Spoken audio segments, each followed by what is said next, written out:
회장님, 대체 왜 우리 엄마 젊은 시절 사진이 회장님 지갑 속에 들어있는 겁니까? 거성그룹 1층 로비. 건장한 보안 요원들에게 양팔이 꺾인 허름한 택시기사가 핏대를 세우며 소리쳤습니다. 찔러도 피 한 방울 안 나올 것 같던 깐깐한 재벌 여회장의 걸음이 청년의 그 한마디에 딱딱하게 굳어버렸습니다. 지갑 속에 고이 간직되어 있던 낡은 흑백 사진.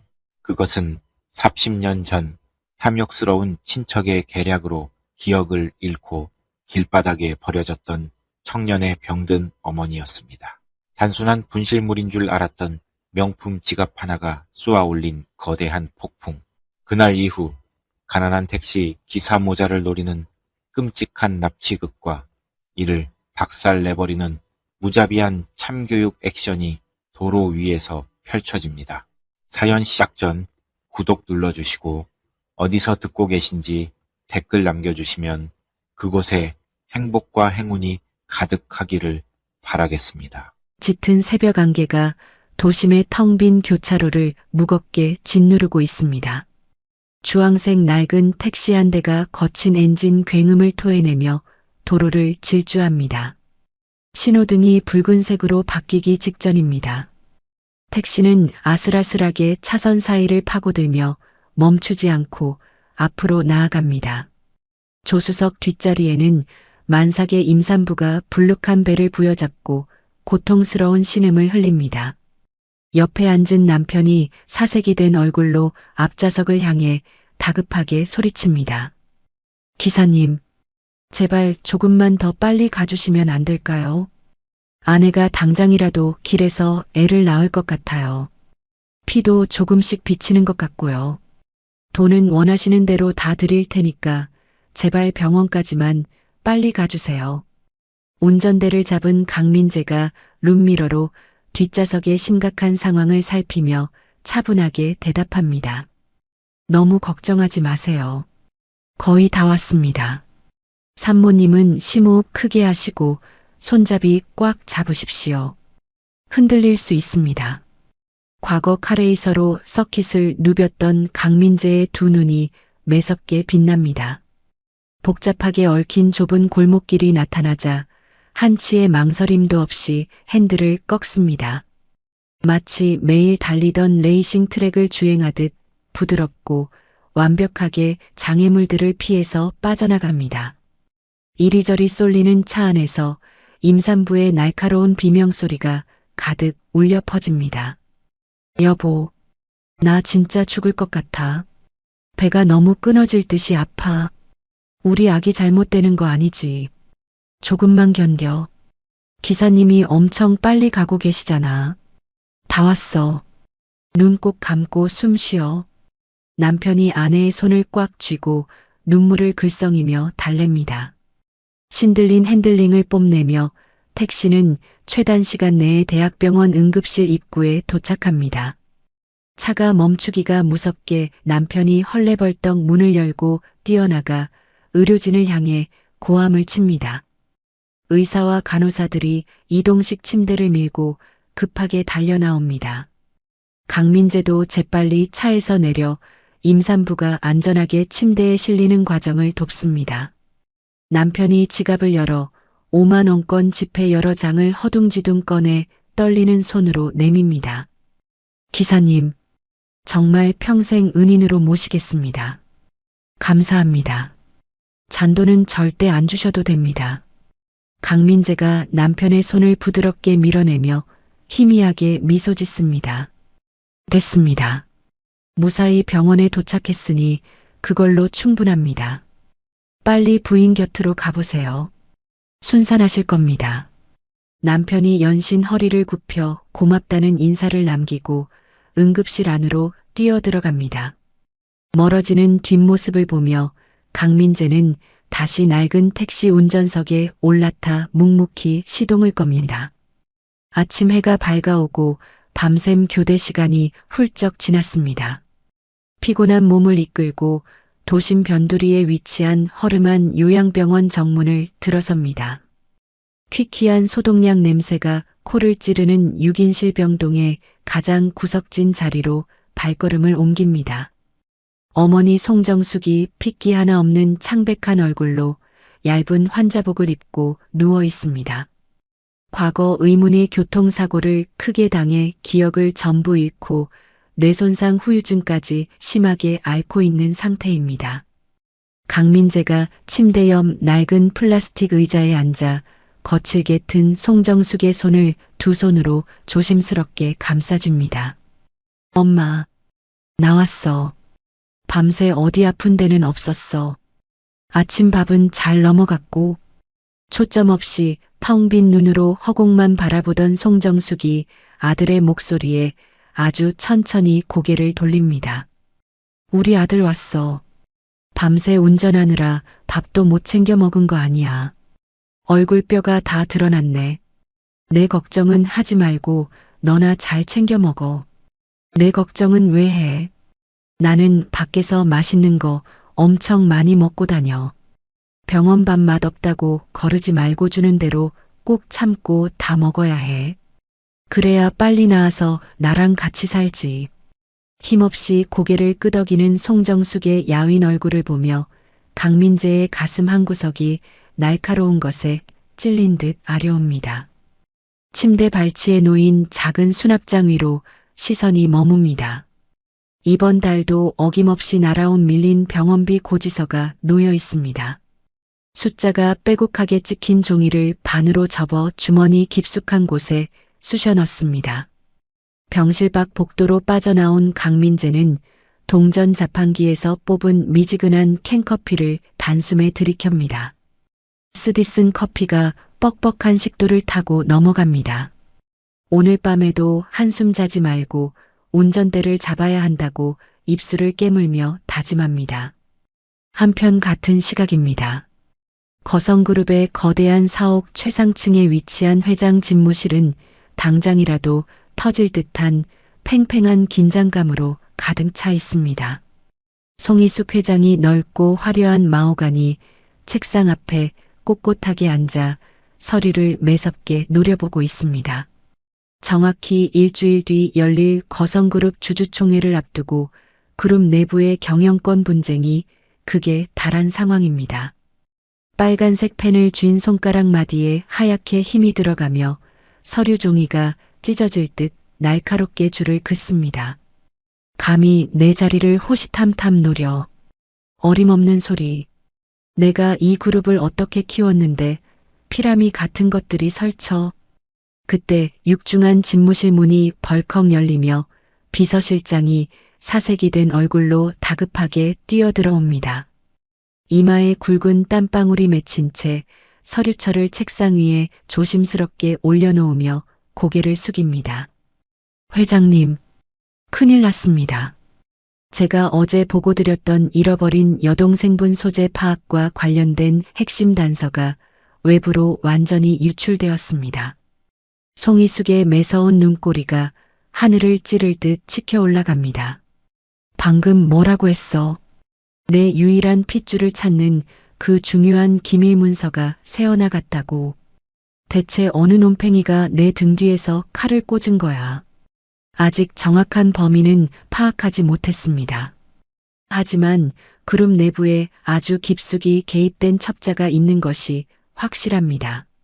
최태진 이사 쪽 사람들의 움직임이 심상치 않습니다. 내부에 더러운 벌레가 파고들었다는 말이군. 당장 지금 붙어 있는 정규 경호팀 전부 다른 곳으로 물려. 지금부터 내 주변에 있는 그 누구도 믿을 수 없어. 비서실장이 당황한 표정으로 허리를 굽히며 만류합니다. 회장님, 아무리 그래도 호의 없이 혼자 움직이시는 건 너무 위험합니다.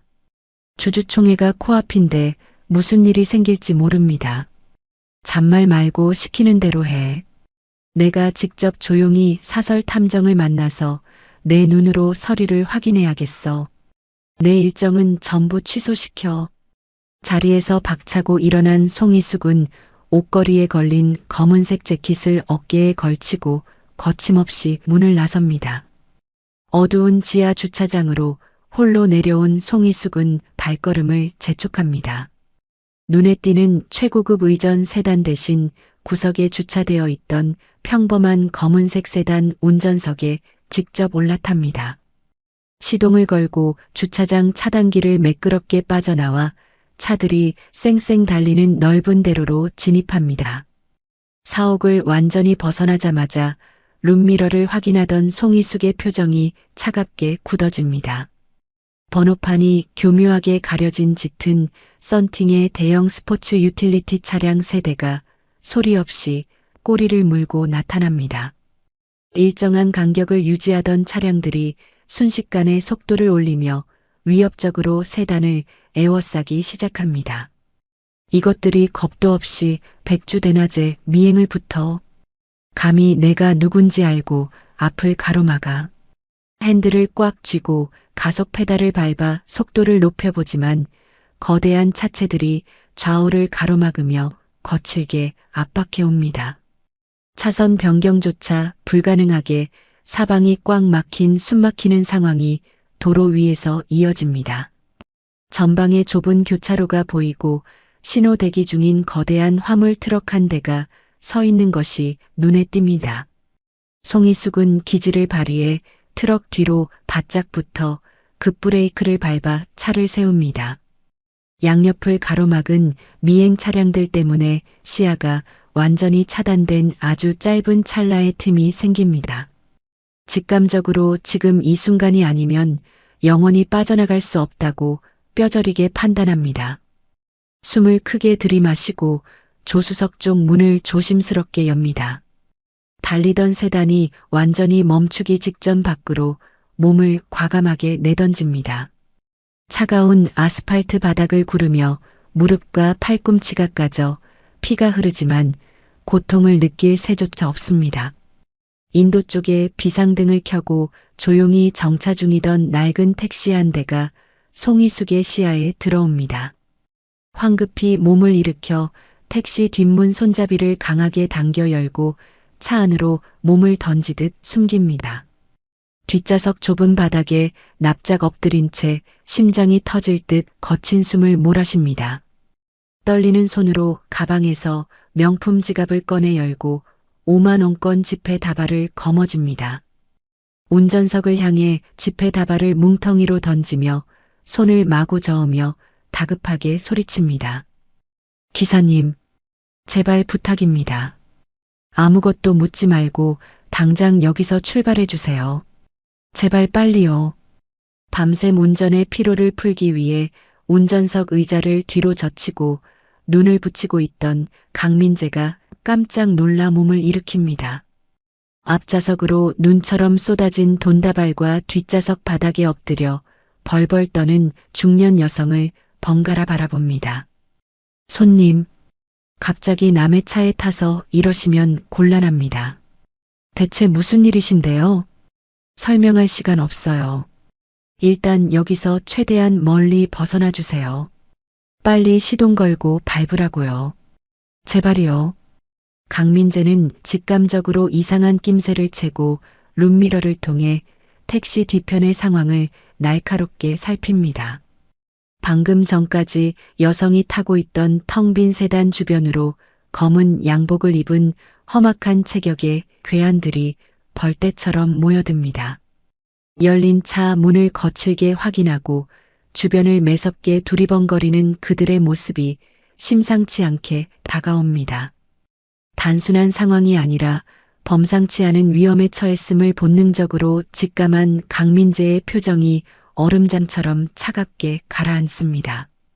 위험하니까 손잡이 꽉 잡으십시오. 출발합니다. 강민재는 능숙하게 기어를 변속하고 가스 페달을 바닥 끝까지 깊숙이 밟습니다. 오래된 낡은 택시가 요란한 타이어 마찰음을 내뿜으며 안개를 뚫고 무서운 속도로 도로를 향해 튀어나갑니다. 넓은 대로로 진입하자마자 룸미러 속 상황이 심상치 않게 돌아갑니다. 송희숙을 놓쳤다는 사실을 눈치챈 괴한들의 짙은 색 스포츠 유틸리티 차량 2대가 거칠게 움직입니다. 중앙선을 무자비하게 침범하며 불법 유턴을 강행하더니 택시 뒤를 향해 맹렬하게 따라붙기 시작합니다. 뒷좌석에 웅크려 앉은 송이숙이 사색이 된 얼굴로 뒤를 돌아보며 다급하게 소리칩니다. 기사님, 저 차들이 방향을 틀어서 쫓아오고 있어요. 강남구 청담동 쪽에 있는 고급 빌라 단지로 가주세요. 거기가 제가 숨을 수 있는 안전 가옥입니다. 저놈들한테 잡히면 저는 오늘 뼈도 못 추립니다. 돈은 원하시는 만큼 전부 다 드릴 테니까 제발 저 좀 살려주세요. 속도 좀 더 내주세요. 운전대를 잡은 강민재는 뒤를 돌아보지 않고 백미러로 괴한들의 주행 패턴을 날카롭게 파악합니다. 일반적인 미행 솜씨가 아니라 전문적으로 훈련받은 자들의 끈질긴 추격이라는 것을 단번에 알아챕니다. 강민재가 택시의 주행 모드를 수동으로 잽싸게 전환하고 기어를 낮추며 차분하게 대답합니다. 안전벨트부터 확실하게 매십시오. 저놈들 운전하는 폼이 보통 놈들이 아닙니다. 하지만 너무 걱정하지는 마세요. 제가 이래봬도 전직 카레이서 출신입니다. 차가 박살나는 한이 있어도 손님은 목적지까지 안전하게 모셔다 드리겠습니다. 머리 부딪히지 않게 손잡이 꽉 잡고 계십시오. 가속 페달을 깊게 밟자 엔진 회전수가 한계치까지 올라가며 폭발적인 굉음을 뿜어냅니다. 낡은 택시가 출근길 정체가 막 시작된 테헤란로 한복판으로 무서운 속도로 진입하죠. 빽빽하게 들어찬 차들 사이로 좁은 틈새가 강민재의 눈에 선명하게 들어옵니다. 전직 레이서 특유의 놀라운 공간 지각 능력이 빛을 발하는 순간입니다. 강민재는 브레이크를 전혀 밟지 않고 차들 사이를 칼치기로 아슬아슬하게 파고들며 질주합니다. 고개에 가까운 주행 덕분에 뒤따라오던 추격 차량과의 거리가 조금씩 벌어지기 시작합니다. 좌우로 심하게 흔들리는 차 안에서 송이숙이 두 눈을 질끈 감고 비명을 지릅니다. 아이고, 기사님, 앞에 차랑 부딪히겠어요. 제발 조심하세요. 이러다가 저놈들한테 잡히기 전에 교통사고로 다 죽겠어요. 속도 조금만 줄이시면 안 될까요? 눈 감고 계십시오. 절대 안 부딪힙니다. 레이서 시절에 이것보다 더 좁은 서킷도 브레이크 없이 통과했습니다. 저런 덩치만 큰 둔탁한 차들한테는 절대 안 잡히니까 저만 믿으십시오. 강민재가 여유를 잃지 않고 핸들을 부드럽게 꺾으며 속도를 더욱 높입니다. 그때 선두에 선 괴한의 차량이 무리하게 가속을 하며 택시의 우측면을 강하게 들이받으려 돌진해 옵니다. 거대한 쇳덩어리가 택시를 집어삼킬 듯 덮치기 직전 강민재가 반사적으로 움직입니다. 오른발로 급브레이크를 강하게 밟음과 동시에 오른손으로 사이드 브레이크를 거칠게 당겨 올리죠. 타이어가 아스팔트를 긁으며 고막을 찢는 듯한 마찰음이 도로에 울려 퍼집니다. 택시가 정확히 90도로 회전하며 환상적인 드리프트를 선보입니다. 돌진하던 괴한의 차량은 택시 앞 범퍼를 아슬아슬하게 스쳐 지나가며 중심을 잃고 크게 휘청거립니다. 이제 좁은 골목길로 들어갑니다. 손잡이 절대 놓지 마십시오. 강민재가 사이드 브레이크를 내리고 기어를 다시 변속하며 외칩니다. 택시는 복잡한 재개발 구역의 비좁은 골목길로 뱀처럼 매끄럽게 진입합니다. 미로처럼 얽힌 길을 시속 80km 이상의 속도로 거침없이 내달립니다. 몇 번의 급격한 코너를 돌고 나자 마침내 추격자들의 모습이 시야에서 완전히 사라집니다. 강남 외곽의 조용한 고급 빌라 촌 인근에 도착하여 차를 부드럽게 세웁니다. 도착했습니다. 쫓아오는 놈들은 완벽하게 따돌렸으니 이제 안심하셔도 됩니다. 강민재가 거친 숨을 몰아쉬며 뒤를 돌아보고 땀을 닦습니다. 송이숙이 연신 고개를 숙이며 덜덜 떨리는 손으로 문손잡이를 잡고 말합니다. 정말 고맙습니다. 기사님 아니었으면 저는 오늘 제 명예 못 살았을 겁니다. 기사님의 뛰어난 운전 실력 덕분에 목숨을 건졌어요. 이 은혜는 제가 절대 잊지 않겠습니다. 나중에 꼭 제대로 보답하겠습니다. 정말 감사합니다.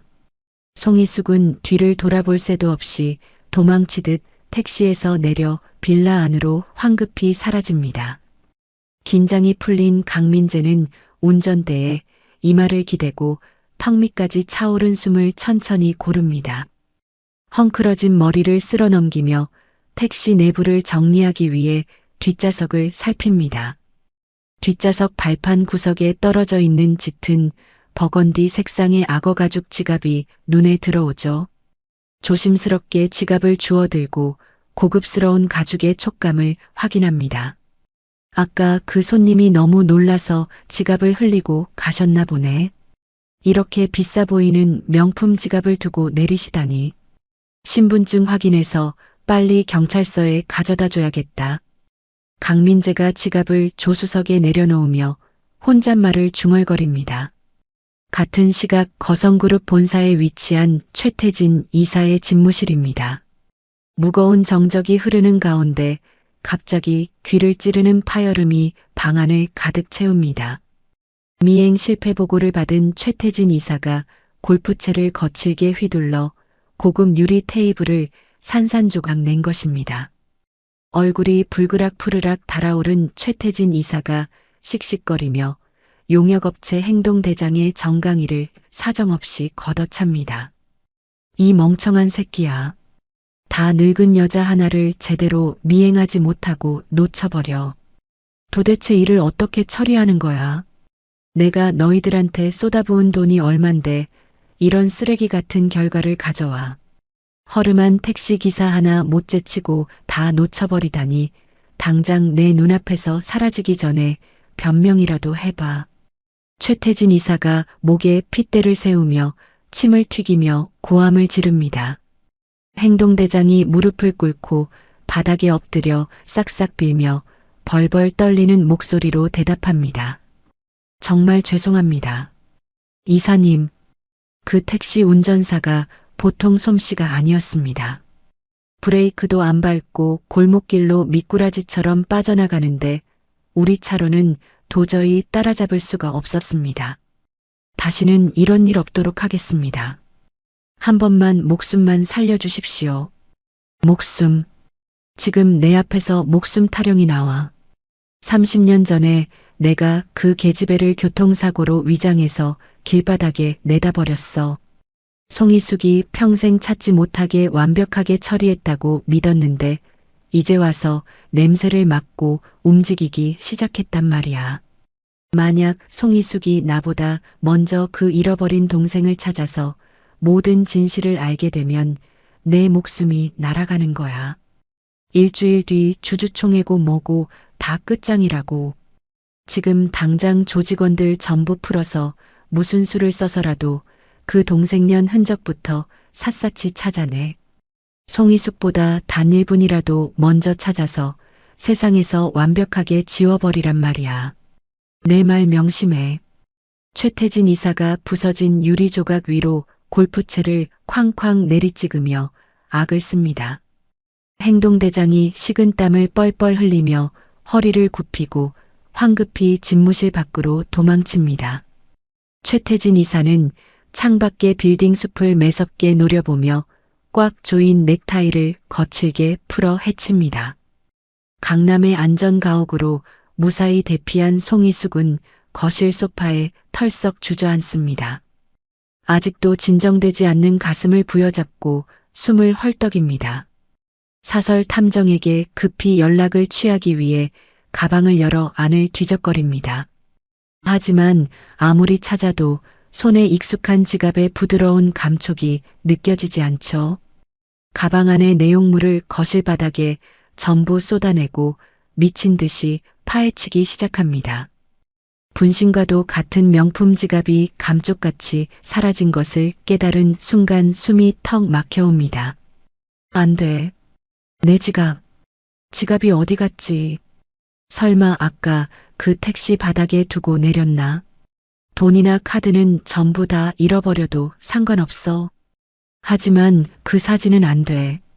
내 불쌍한 동생 얼굴이 담긴 단 하나뿐인 사진인데 30년 동안 하루도 빠짐없이 내 가슴에 품고 다녔던 사진인데 그걸 잃어버리면 우리 정숙이 얼굴을 영영 잊어버릴지도 몰라.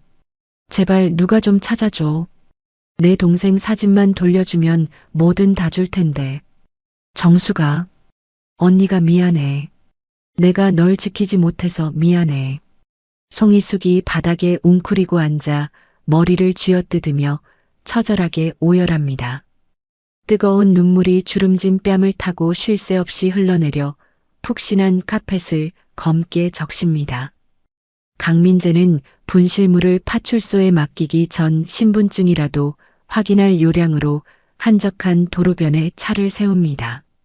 조수석에 놓인 짙은 버건디 색상의 명품 지갑을 조심스럽게 집어듭니다. 고급스러운 금속 장식을 엄지손가락으로 꾹 누릅니다. 경쾌한 소리와 함께 지갑 내부가 양쪽으로 활짝 열립니다. 투명한 신분증 칸에 꽂혀 있는 낡고 빛바랜 흑백 사진 한 장이 강민재의 시선을 사로잡습니다. 무심코 사진을 들여다보던 강민재의 두 눈이 지진이라도 난 듯 격렬하게 흔들립니다. 믿을 수 없는 광경에 숨을 들이마신 채 동작을 멈추고 맙니다. 이게 대체 무슨 일이야? 말도 안 돼. 어떻게 이런 일이 있을 수가 있지? 이 사진 속에 있는 단발머리 소녀의 얼굴. 분명히 우리 엄마야. 지금 병상에 누워 계신 우리 엄마 젊은 시절 모습이랑 한치의 오차도 없이 완벽하게 똑같아. 순하게 처진 눈매랑 작고 도톰한 입술 모양 심지어 환하게 웃는 미소까지 전부 우리 엄마라고. 도대체 아까 쫓기던 그 귀부인은 누구길래 우리 엄마의 처녀 시절 사진을 이렇게 비싼 지갑에 소중하게 간직하고 있는 거지. 혹시 우리 엄마가 기억을 잃기 전에 아주 가깝게 알고 지내던 사람인가? 아니면 잃어버린 엄마의 진짜 핏줄인 건가? 강민재가 지갑을 쥔 손을 부들부들 떨며 입 밖으로 쉴 새 없이 혼잣말을 쏟아냅니다. 충격적인 현실에 심장이 갈비뼈를 부수고 나올 듯 거세게 쿵쾅거립니다. 강민재는 사진 속 소녀의 맑은 얼굴에서 눈을 떼지 못하고 마른 침을 꿀꺽 삼킵니다. 떨리는 손가락으로 지갑 안쪽 깊숙한 칸을 살피다 빳빳한 종이 한 장을 발견합니다. 거성그룹 로고가 금박으로 선명하게 박힌 최고급 명함입니다. 명함 정중앙에 적힌 송이숙 회장이라는 세 글자를 확인한 강민재의 두 주먹에 굵은 핏줄이 솟아오릅니다. 다음 날 아침 8시입니다. 강민재는 뜬 눈으로 밤을 꼬박 새워 두 눈이 붉게 충혈되었습니다. 병상에 누워 계신 어머니 송정숙의 젊은 시절 얼굴과 지갑 속 낡은 흑백 사진을 수백 번도 넘게 대조해 보았습니다. 아무리 보아도 사진 속 주인공은 자신의 어머니가 확실했습니다. 강민재의 거친 손에는 명품 지갑 속에 들어있던 최고급 명함 한 장이 단단히 쥐어져 있습니다. 낡고 해진 항공 점퍼 차림의 강민재가 거성그룹 본사 1층 중앙 현관으로 뚜벅뚜벅 걸어 들어갑니다. 대리석 바닥 위로 강민재의 무거운 발걸음 소리가 현관 전체에 울려 퍼집니다. 안내 창구 앞에 선 강민재가 직원을 향해 단호하고 굳센 목소리로 말합니다. 송이숙 회장님을 당장 만나야겠습니다. 회장님께 꼭 직접 여쭤봐야 할 아주 중요한 일이 있습니다. 당장 회장님실로 연락해서 제가 왔다고 전해 주십시오. 안내 직원이 강민재의 허름한 옷차림을 위아래로 훑어보며 차갑고 불쾌한 목소리로 쏘아붙입니다. 회장님은 사전에 약속되지 않은 분과 절대 면담하지 않으십니다. 당장 밖으로 나가시지 않으면 보안 요원들을 부르겠습니다. 약속을 잡을 시간이 없었습니다. 이 지갑을 보여드리면 회장님도 당장 저를 만나려고 하실 겁니다. 제발 한 번만 연락을 넣어 주십시오. 강민재가 안주머니에서 버건디색 악어 가죽 지갑을 꺼내려던 찰나 건장한 체격의 보안 요원 3명이 순식간에 달려듭니다. 보안 요원들이 강민재의 양팔을 뒤로 무자비하게 꺾고 어깨를 강하게 짓누릅니다. 이거 놓으십시오. 나는 도둑도 아니고 난동을 부리러 온 것도 아닙니다. 그냥 회장님께 물어볼 말이 있어서 온 거란 말입니다. 강민재가 얼굴을 붉히며 격렬하게 몸부림을 칩니다. 바로 그 순간입니다. 주주총회 대비 임원 회의를 위해 이른 아침부터 출근하던 송희숙과 최태진 일행이 회전문 블록을 통과하며 1층 현관으로 들어섭니다. 송희숙이 시끄러운 소란을 힐끗 목격하고 미간을 깊게 찌푸립니다. 아침부터 현관 바닥에서 저게 무슨 꼴불견이야. 외부인 하나 제대로 통제 못해서 회사를 시장통으로 만들어.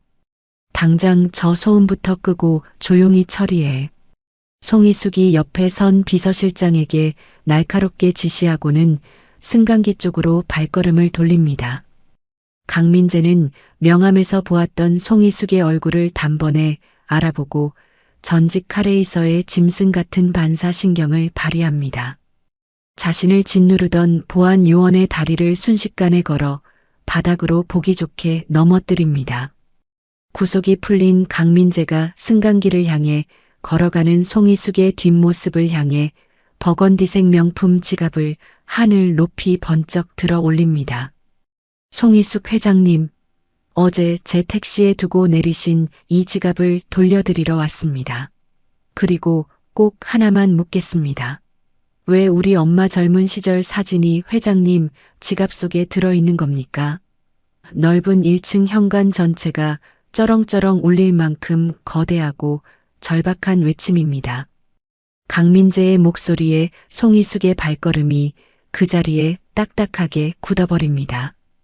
송희숙이 천천히 고개를 돌려 강민재의 손에 들린 자신의 명품 지갑을 넋이 나간 표정으로 바라봅니다.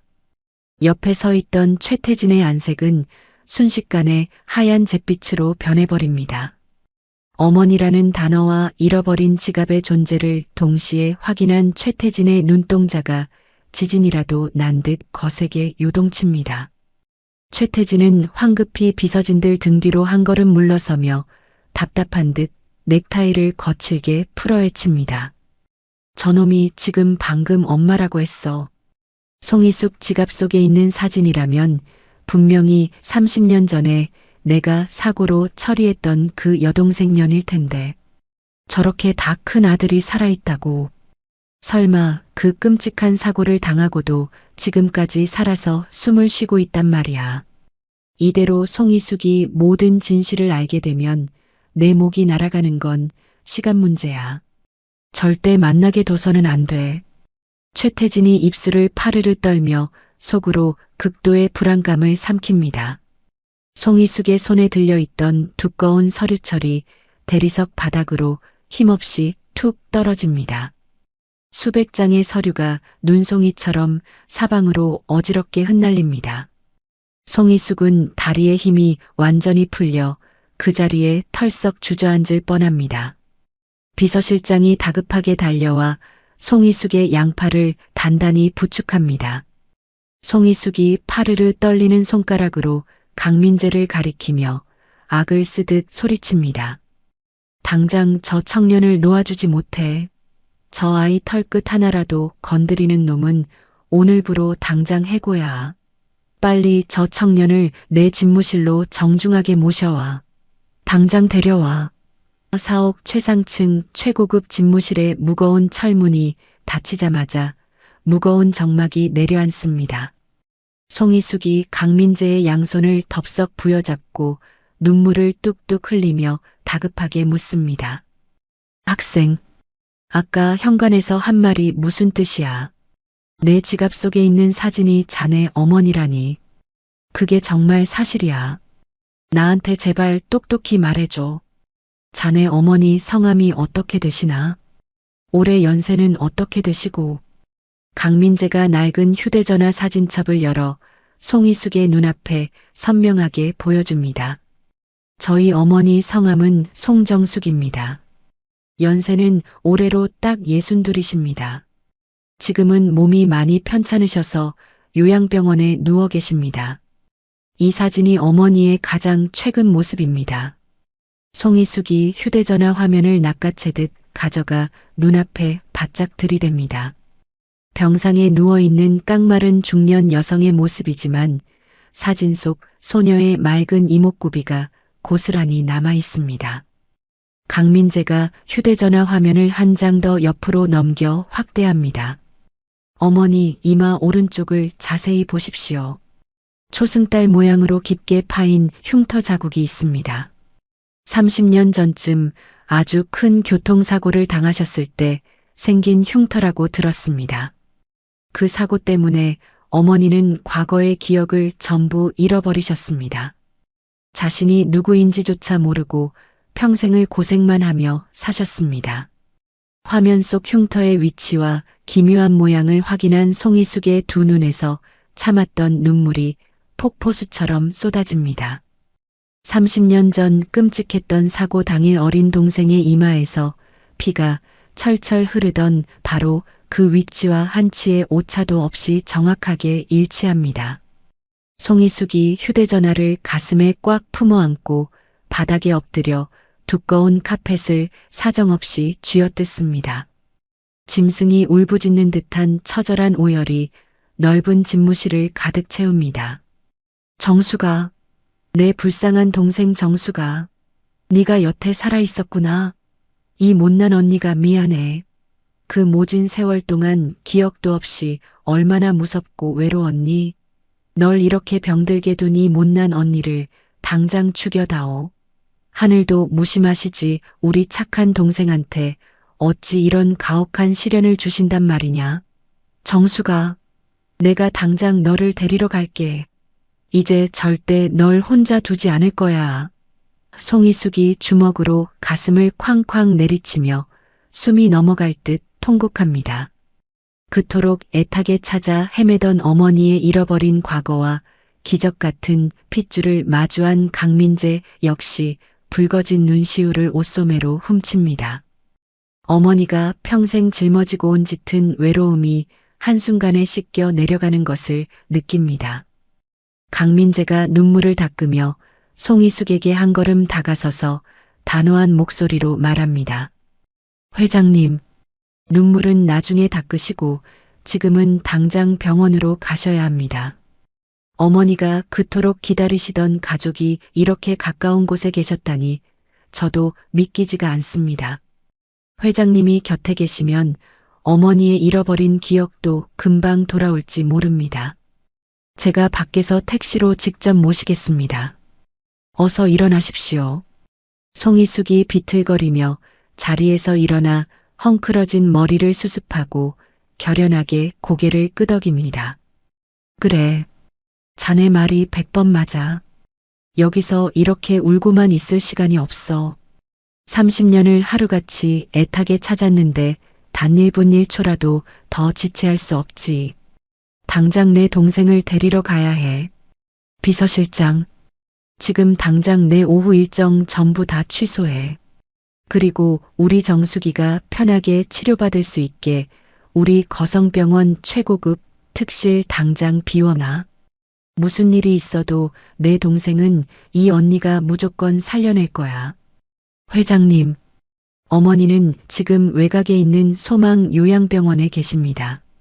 3층 302호 6인실 병동입니다. 시설이 많이 낡고 허름해서 제가 어머니를 제대로 모시지 못했습니다. 면회 시간은 따로 없으니 지금 출발하시면 바로 어머니를 만나실 수 있습니다. 강민재가 떨리는 목소리로 정확한 병원 이름과 호수를 자세하게 전달합니다. 한편 1층 현관에 홀로 남겨진 최태진의 등줄기에는 식은땀이 비 오듯 흘러내립니다. 사태의 끔찍한 심각성을 뼈저리게 직감한 최태진은 주변의 눈치를 살피며 비서실 구석으로 조용히 숨어듭니다. 평소 돈으로 완벽하게 매수해 두었던 비서실 말단 직원을 으슥한 비상계단으로 급히 불러냅니다. 지금 당장 회장님 집무실 내부 통신망 도청 장치 켜. 그 안에서 나오는 대화 단 한 글자도 빠짐없이 전부 나한테 들려줘야 해. 10분 안에 연결 못하면 내 목숨도 오늘부로 끝장날 줄 알아. 두꺼운 지폐 뭉치를 직원의 품에 억지로 찔러 넣으며 살벌하게 협박합니다. 잠시 후 최태진의 휴대전화 너머로 강민재의 뚜렷한 목소리가 흘러나옵니다.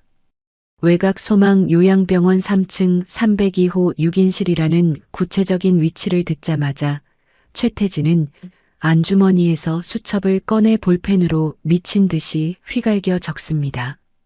종이가 찢어질 정도로 강하게 펜을 쥔 최태진의 핏발선 눈빛에 지독한 살기가 번뜩입니다. 도청을 당장 끊고 어제 자신에게 흠씬 두들겨 맞았던 용역업체 행동대장에게 전화를 겁니다. 내 말 똑똑히 들어. 이번이 내 놈이 살 수 있는 마지막 기회야. 외곽에 있는 소망 요양병원 3층 302호 6인실이다.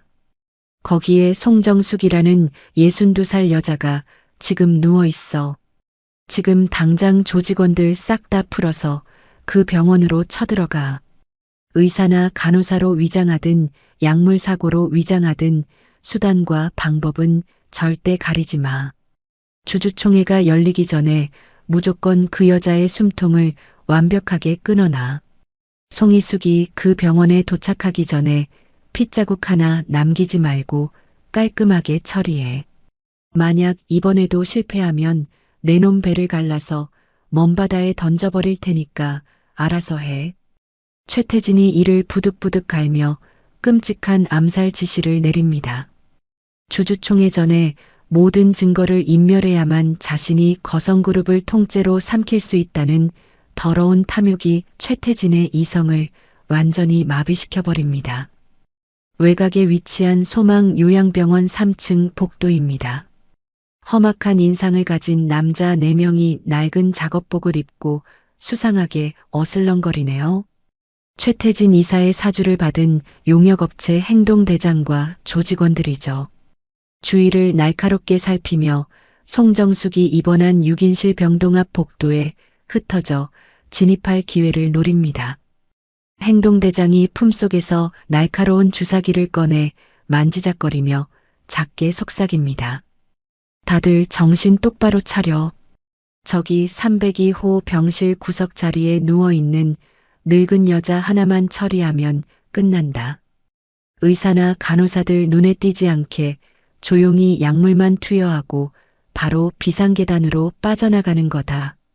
조금이라도 실수하면 우리 다 죽는 줄 알아. 알겠어. 조직원들이 고개를 끄덕이며 흉악한 미소를 지으며 대답합니다. 형님 걱정하지 마십시오. 이런 일 한두 번 해본 것도 아니고 눈 깜짝할 사이에 쥐도 새도 모르게 끝내고 오겠습니다. 병실 안에 다른 늙은 환자들은 다 잠들어 있어서 들킬 일도 없습니다. 같은 시각 거성그룹 사옥 옥상 헬기장입니다. 집무실에서 쏟아지는 눈물을 간신히 수습한 송이숙이 다급한 걸음으로 헬기에 올라타죠. 오늘 오후로 예정되어 있던 수백억 원 규모의 대형 계약 서명식을 일방적으로 전부 취소해버렸습니다. 거성그룹 정예 사설 경호팀 20명을 전원 소집하여 강민재와 함께 헬기에 탑승한 상태입니다. 송이숙이 조종사를 향해 핏대를 세우며 고함을 칩니다. 당장 소망 요양병원으로 날아가세요.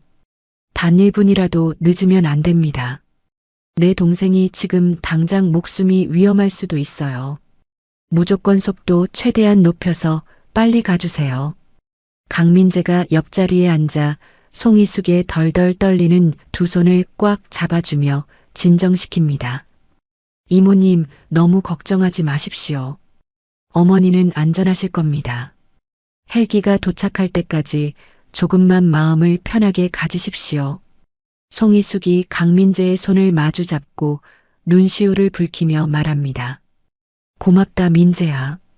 네가 아니었으면 나는 내 동생이 어디에 있는지도 모르고 평생을 피눈물 흘리면서 살았을 거야. 30년을 떨어져 살았는데 우리 정숙이가 날 전혀 알아보지 못하면 어쩌지. 기억을 전부 잃었다고 했는데 내 늙은 얼굴을 보고 놀라서 도망치면 어떡해. 심장이 터질 것 같아서 숨을 쉴 수가 없어. 요양병원 3층 복도 끝 창문 밖으로 거대한 프로펠러 소리가 요란하게 울려 퍼지네요. 행동대장이 병실 문고리를 잡고 조심스럽게 돌리려던 찰나 중앙 승강기 문이 활짝 열립니다.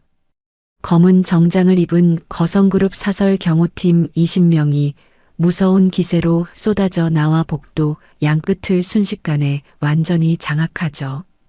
행동대장이 흠칫 놀라며 뒷걸음질을 치고 조직원들의 어깨를 밀치며 다급하게 지시합니다.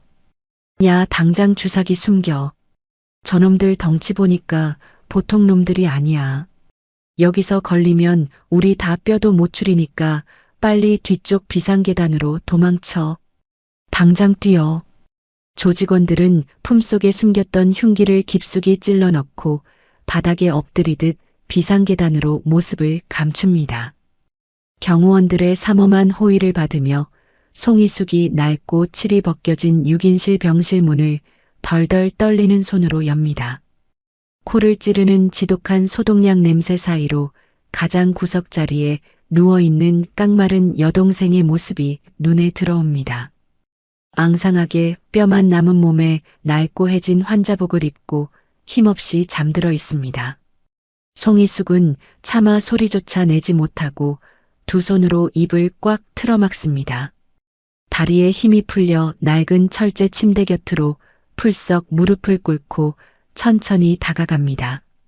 송이숙이 송정숙의 거칠고 야윈 손을 부여잡고 처절하게 오열하며 이름을 부릅니다.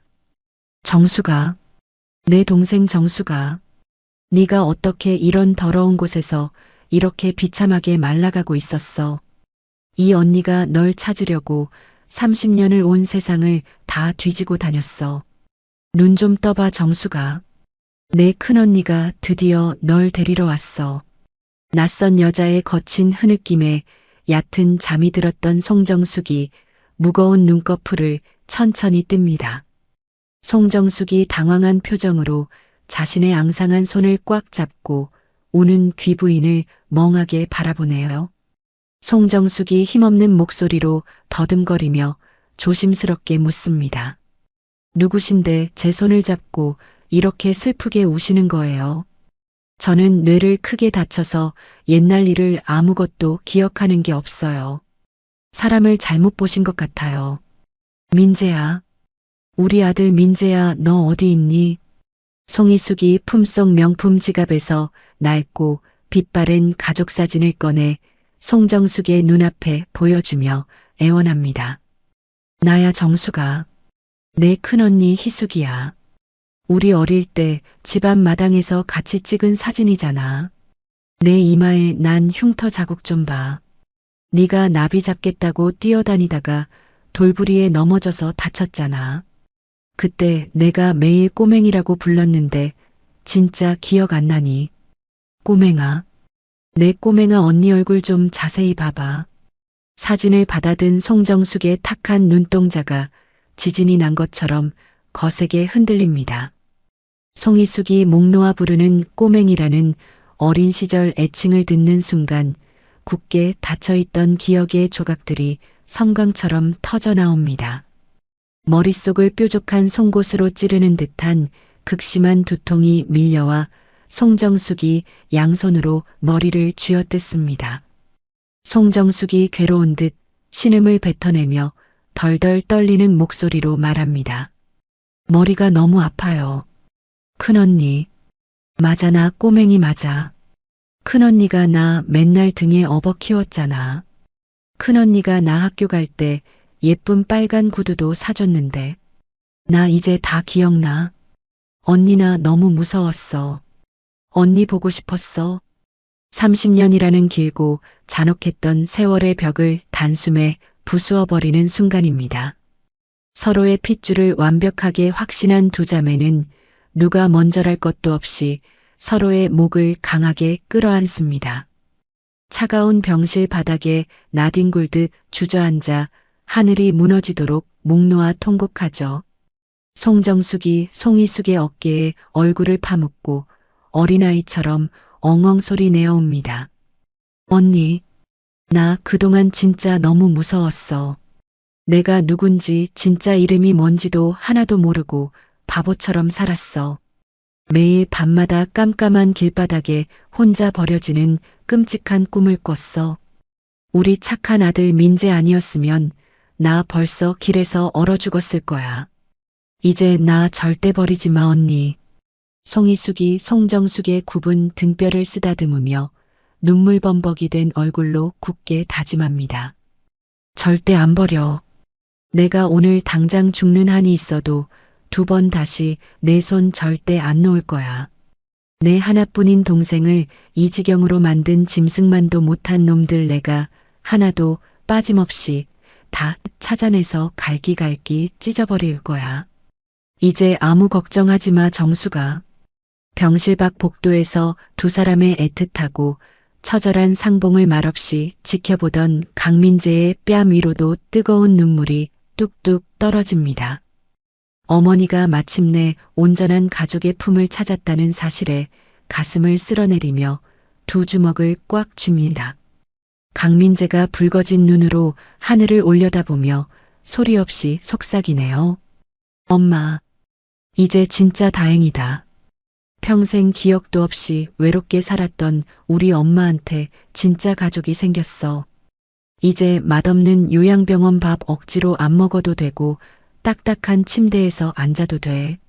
엄마가 큰언니 품에 안겨서 행복하게 우는 모습 보니까 내 마음속 응어리가 다 씻겨 내려가는 것 같아.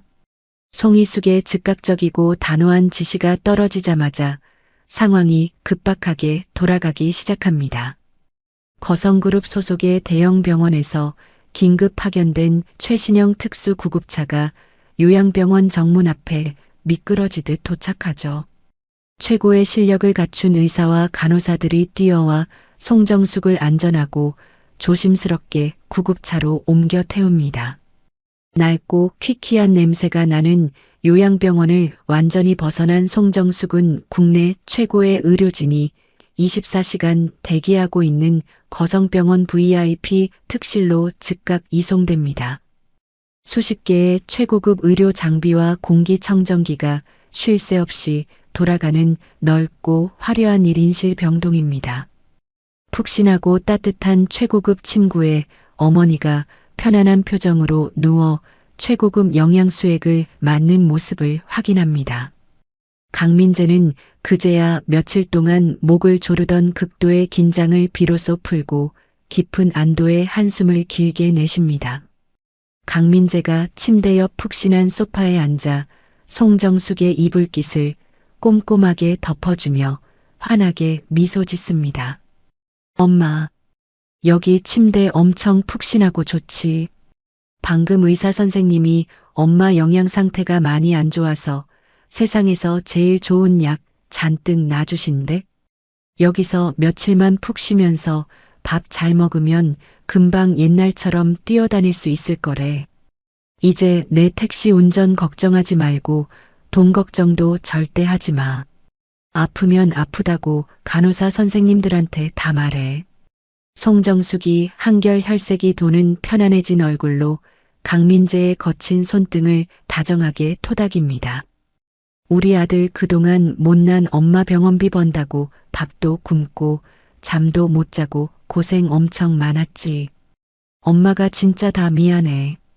이제 든든한 이모가 옆에 있으니까 너도 무리해서 야간에 택시 운전하지 마.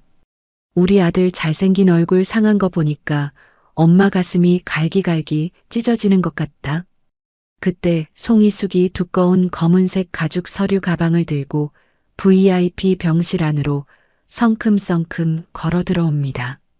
송이숙은 어제 저녁 미리 비서실을 움직여 강민재의 낡은 택시 할부금과 빚더미에 앉아있던 은행 통장 내역을 몰래 전부 조사해 두었죠.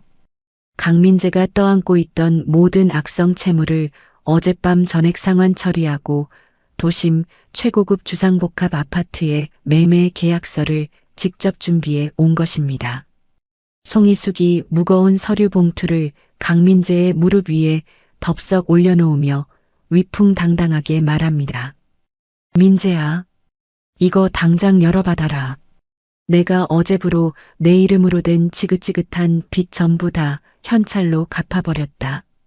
그리고 이 봉투 안에 든 건 강남 한복판에 있는 제일 비싸고 보안 좋은 아파트 계약서야. 당장 내일이라도 짐 싸서 이쪽으로 들어가서 편하게 살아. 낡아 빠진 택시 운전도 오늘부로 당장 때려치워. 강민재가 깜짝 놀라 눈을 크게 뜨고 서류 봉투를 송희숙의 가방 쪽으로 다시 밀어내며 강하게 고개를 젓습니다. 이모님, 이게 다 뭡니까? 저는 이런 엄청난 돈과 집은 절대 받을 수 없습니다. 어머니 병원비만 넉넉하게 내주시는 것도 평생 갚기 힘들 만큼 죄송한데 제 빚을 갚아주시고 아파트까지 주시다니요. 저는 두 팔 두 다리 멀쩡하고 제 힘으로 열심히 운전해서 충분히 먹고 살 수 있습니다. 이 귀한 서류는 당장 다시 거두어 주십시오. 송희숙이 강민재의 두 어깨를 꽉 움켜쥐고 핏대를 세우며 강경하고 흔들림 없는 태도로 소리칩니다. 이 오만하고 고집 센 조카 녀석아. 네가 핏덩이 시절부터 30년 동안 내 동생 똥오줌 받아내고 보살피면서 겪었을 그 끔찍한 고생을 생각하면 이깟 아파트 100채를 사줘도 모자라. 이건 돈 많은 재벌 회장이 주는 게 아니라 내 하나뿐인 조카한테 해줄 수 있는 이 못난 이모의 유일한 사죄야. 잔말 말고 무조건 받아. 네가 끝까지 고집 피우고 안 받으면 나 평생 마음이 지옥불에 떨어져 있는 것 같아서 밥 한 숟갈도 못 넘겨. 당장 받아. 진심으로 눈물을 글썽이며 호소하는 송희숙의 절절한 진정성에 강민재는 더 이상 서류를 밀어낼 수가 없습니다. 강민재가 서류 봉투를 가슴팍에 소중하게 안고 송희숙을 향해 허리를 90도로 깊이 숙여 감사를 표합니다. 정말 감사합니다, 이모님. 이 넘치는 은혜 평생 무덤에 가서도 잊지 않고 꼭 갚겠습니다. 어머니 건강하게 예전 모습으로 회복하실 때까지 제가 병실 지키면서 옆에서 정말 잘 모시겠습니다. 한편 같은 시각 거성그룹 본사 최태진 이사의 집무실은 거대한 폭풍우가 휩쓸고 지나간 듯 처참합니다. 요양병원에서 송정숙을 조용히 처리하려던 암살 계획이 완벽하게 수포로 돌아갔다는 행동대장의 전화보고가 걸려온 직후입니다.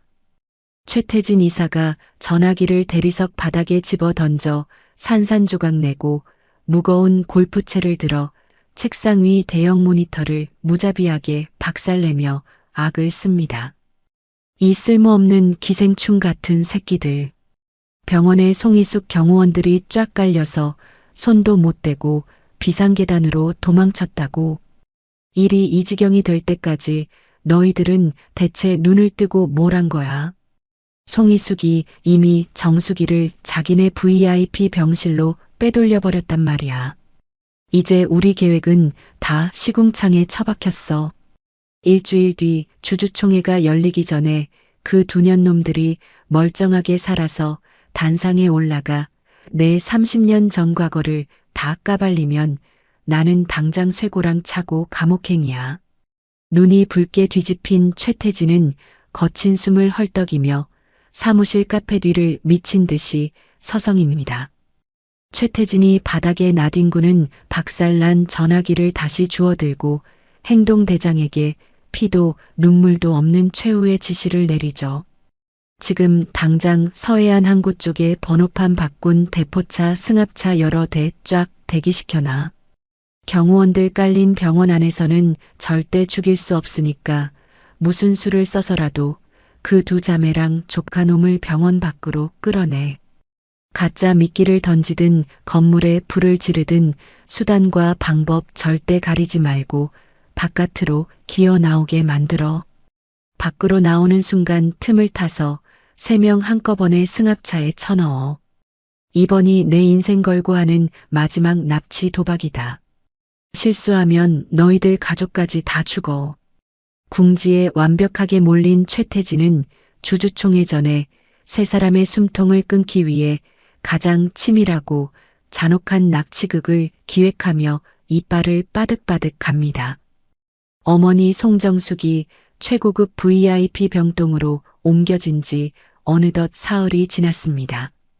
거성그룹의 운명을 가를 주주총회를 불과 나흘 앞둔 시점이기도 하죠. 국내 최고 명의들의 집중 치료를 받은 송정숙은 휠체어조차 타지 않고 정원을 산책할 만큼 기적적인 회복세를 보입니다. 병원비 걱정에 무거운 짐을 완전히 벗어던진 강민재는 며칠 밤낮을 새우며 비밀스러운 작업에 온몸을 바쳤습니다. 친하게 지내는 선배의 넓은 자동차 정비소를 빌려 자신의 분신과도 같은 낡은 주황색 택시를 뼈대부터 완전히 뜯어고친 것입니다. 겉보기에는 거리에서 흔히 볼 수 있는 허름하고 볼품없는 택시지만 내부는 상상을 초월합니다. 최고급 경주용 자동차의 심장인 고성능 엔진을 이식하여 폭발적인 속도를 낼 수 있도록 튜닝을 마쳤습니다.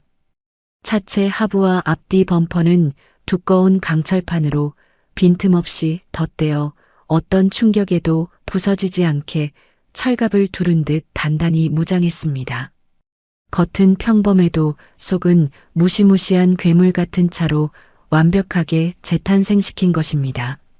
만약에 사태가 벌어지더라도 가족을 태우고 그 어떤 물리적 위협도 뚫고 나갈 수 있게 만반의 준비를 끝냈습니다. 따스한 봄 햇살이 내리쬐는 거성병원 정원 벤치에 강민재와 송정숙이 나란히 앉아 있습니다. 강민재가 주머니에서 반짝이는 최고급 위치 추적 시계를 꺼내 송정숙의 가녀린 손목에 직접 채워줍니다. 엄마, 이거 엄청 똑똑한 시계입니다. 제가 특별히 돈 좀 썼습니다. 예전에 엄마가 길 잃어버리고 춥고 어두운 데서 고생하셨던 거 생각하면 제가 아직도 가슴이 덜컥 내려앉고 피눈물이 납니다. 이 시계 안에는 위치를 아주 정확하게 추적하는 칩이 들어있어서 엄마가 어디에 계시든 제 휴대전화로 1분 1초도 빠짐없이 다 알 수 있습니다. 그리고 여기 옆에 튀어나온 빨간색 버튼 보이시죠? 혹시라도 가슴이 답답하거나 나쁜 사람들이 쫓아오는 위험한 일이 생기면 당황하지 말고 이 버튼만 꾹 누르십시오. 그러면 저한테 엄청나게 큰 사이렌이 울리면서 바로 연락이 오니까 절대 손목에서 풀지 말고 주무실 때도 씻을 때도 꼭 차고 계셔야 합니다. 약속하실 수 있죠? 송정숙이 손목에 묶인 번쩍이는 시계를 조심스럽게 쓰다듬으며 환하게 웃습니다. 우리 아들이 땀 흘려 사준 건데 내가 미쳤다고 빼놓겠니? 무덤에 들어갈 때도 꼭 차고 갈 거다. 빚 갚느라 밤낮 없이 고생했는데 뭐하러 이렇게 비싼 걸 샀어. 엄마는 이제 하나도 안 아프고 하늘을 훨훨 날아갈 것 같이 몸이 깃털처럼 가볍다. 매일 맛있는 밥 챙겨 먹고 따뜻한 방에서 푹 쉬니까 쪼글쪼글했던 얼굴에 주름도 다 펴지는 것 같지 않니? 내 큰이모가 어찌나 지극정성으로 보살펴주는지 내가 진짜 이 나이에 공주마마가 된 기분이야. 너도 이제 택시 몰면서 내 걱정은 하지 마라. 그날 늦은 저녁 송희숙 회장은 성북동 언덕 위에 자리 잡은 거대한 자신의 저택으로 2사람을 기쁘게 초대합니다. 잃어버렸던 여동생의 기적처럼 빠른 건강 회복을 축하하기 위해 직접 팔을 걷어붙였죠. 전국 각지에서 올라온 최고급 식자재로 상다리가 부러질 만큼 성대한 만찬 테이블을 손수 차려냅니다. 으리으리하게 넓고 화려한 식사 공간 안에는 맑고 환한 웃음꽃이 쉴 새 없이 피어납니다. 세 사람은 커다란 원목 식탁에 오순도순 마주 앉아 서로의 빈 접시에 정성껏 고기와 반찬을 덜어줍니다. 지난 30년간 뼈저리게 그리워하며 단 한 번도 누리지 못했던 따뜻한 가족의 정을 아낌없이 나눕니다. 정수가, 이거 네가 어릴 때 생일날마다 해달라고 조르던 굴비 부침개야. 언니가 주방장한테 특별히 부탁해서 겉은 아주 바삭하게 굽고 속은 촉촉하게 만들었어. 많이 먹고 뼈에 살 좀 푹푹 찌워야 해. 내 마른 뼈마디 만질 때마다 내 가슴이 아주 날카로운 칼로 갈기갈기 찢어지는 것 같이 아프단 말이야. 그리고 민재, 너도 고기 아끼지 말고 많이 먹어라. 넌 덩치도 산만한 녀석이 밥을 왜 이리 새모이만큼 깨작거리면서 먹어. 팍팍 좀 크게 떠서 삼켜라. 송이숙이 송정숙의 밥그릇에 노릇하게 구워진 굴비를 가득 올려주며 잔소리를 늘어놓습니다. 언니, 반찬이 하나같이 다 너무 맛있어서 나 벌써 밥 2그릇이나 싹싹 비웠어. 이렇게 궁궐같이 크고 좋은 식탁에 앉아서 언니가 챙겨주는 고기를 먹으니까 진짜 동화 속 꿈을 꾸는 것 같아. 나 이제 매일매일 언니 집으로 밥 얻어먹으러 올 건데 나중에 귀찮다고 문 안 열어주고 쫓아내면 절대 안 돼. 민재야, 너도 눈치 보지 말고 싹 다 먹어치워라. 지금도 배가 터질 것 같은데 고기가 솜사탕처럼 너무 부드러워서 씹기도 전에 목구멍으로 쑥쑥 넘어갑니다. 이모님 덕분에 저희 모자가 살다 살다 이렇게 대단한 호강을 다 누려봅니다. 오늘 차려주신 음식 정말 평생 잊지 못할 만큼 맛있게 잘 먹겠습니다. 배부르게 식사를 마치고 거실로 자리를 옮겨 향긋한 꽃차를 마시는 시간입니다. 송이숙이 김이 모락모락 피어오르는 찻잔을 테이블에 내려놓으며 강민재를 향해 진지한 제안을 던집니다. 민재야, 내가 며칠 전부터 밤잠을 설치면서 곰곰이 생각을 해봤다. 너 이렇게 젊고 훌륭한 나이에 평생 남의 차 몰면서 매연 마시고 길바닥에서 험하게 고생할 거 아니잖아. 우리 거성그룹 아래에 아주 돈 잘 벌고 튼튼한 운수회사가 하나 있어. 내가 너 그 회사 사장 자리 하나 떡하니 내주려고 해. 넌 머리도 영리하고 가족 지키는 책임감도 보통이 아니니까 굳이 밑바닥부터 안 배우고 바로 사장실 의자에 앉아도 충분히 잘 이끌어갈 거야. 낡은 점퍼는 당장 벗어 던지고 내일부터 멋진 양복 맞춰 입고 우리 회사로 출근해라. 내일부터 네가 사장이야. 강민재가 차를 마시다 말고 활짝 웃으며 단호하지만 예의 바른 목소리로 고개를 저으며 거절합니다. 이모님, 그 엄청나고 높은 자리를 부족한 저한테 주신다니 정말 꿈만 같고 영광스럽습니다. 하지만 저는 정중하게 사양하겠습니다. 저는 비싼 넥타이 매고 넓은 책상에 앉아서 머리 아프게 결제 서류에 도장 찍는 일은 성미에 안 맞습니다. 오히려 손톱 밑에 새까만 기름때 묻혀가며 복잡한 자동차 엔진 뜯어 고치는 일이 세상에서 제일 재미있고 가슴이 뜁니다. 자동차 정비는 제 평생 잃어버리고 싶지 않은 꿈이자 천직입니다. 이모님의 그 따뜻한 마음만 제 가슴 속에 아주 감사히 받겠습니다.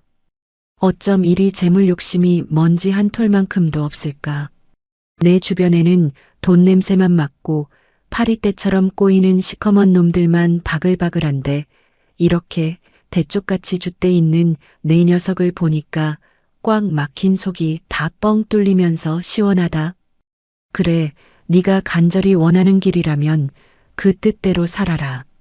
대신 나중에 내 이름 걸고 정비소 번듯하게 차릴 때 이모가 미처는 아주 두둑하게 보태줄 테니까 그건 절대 거절할 생각하지 마라.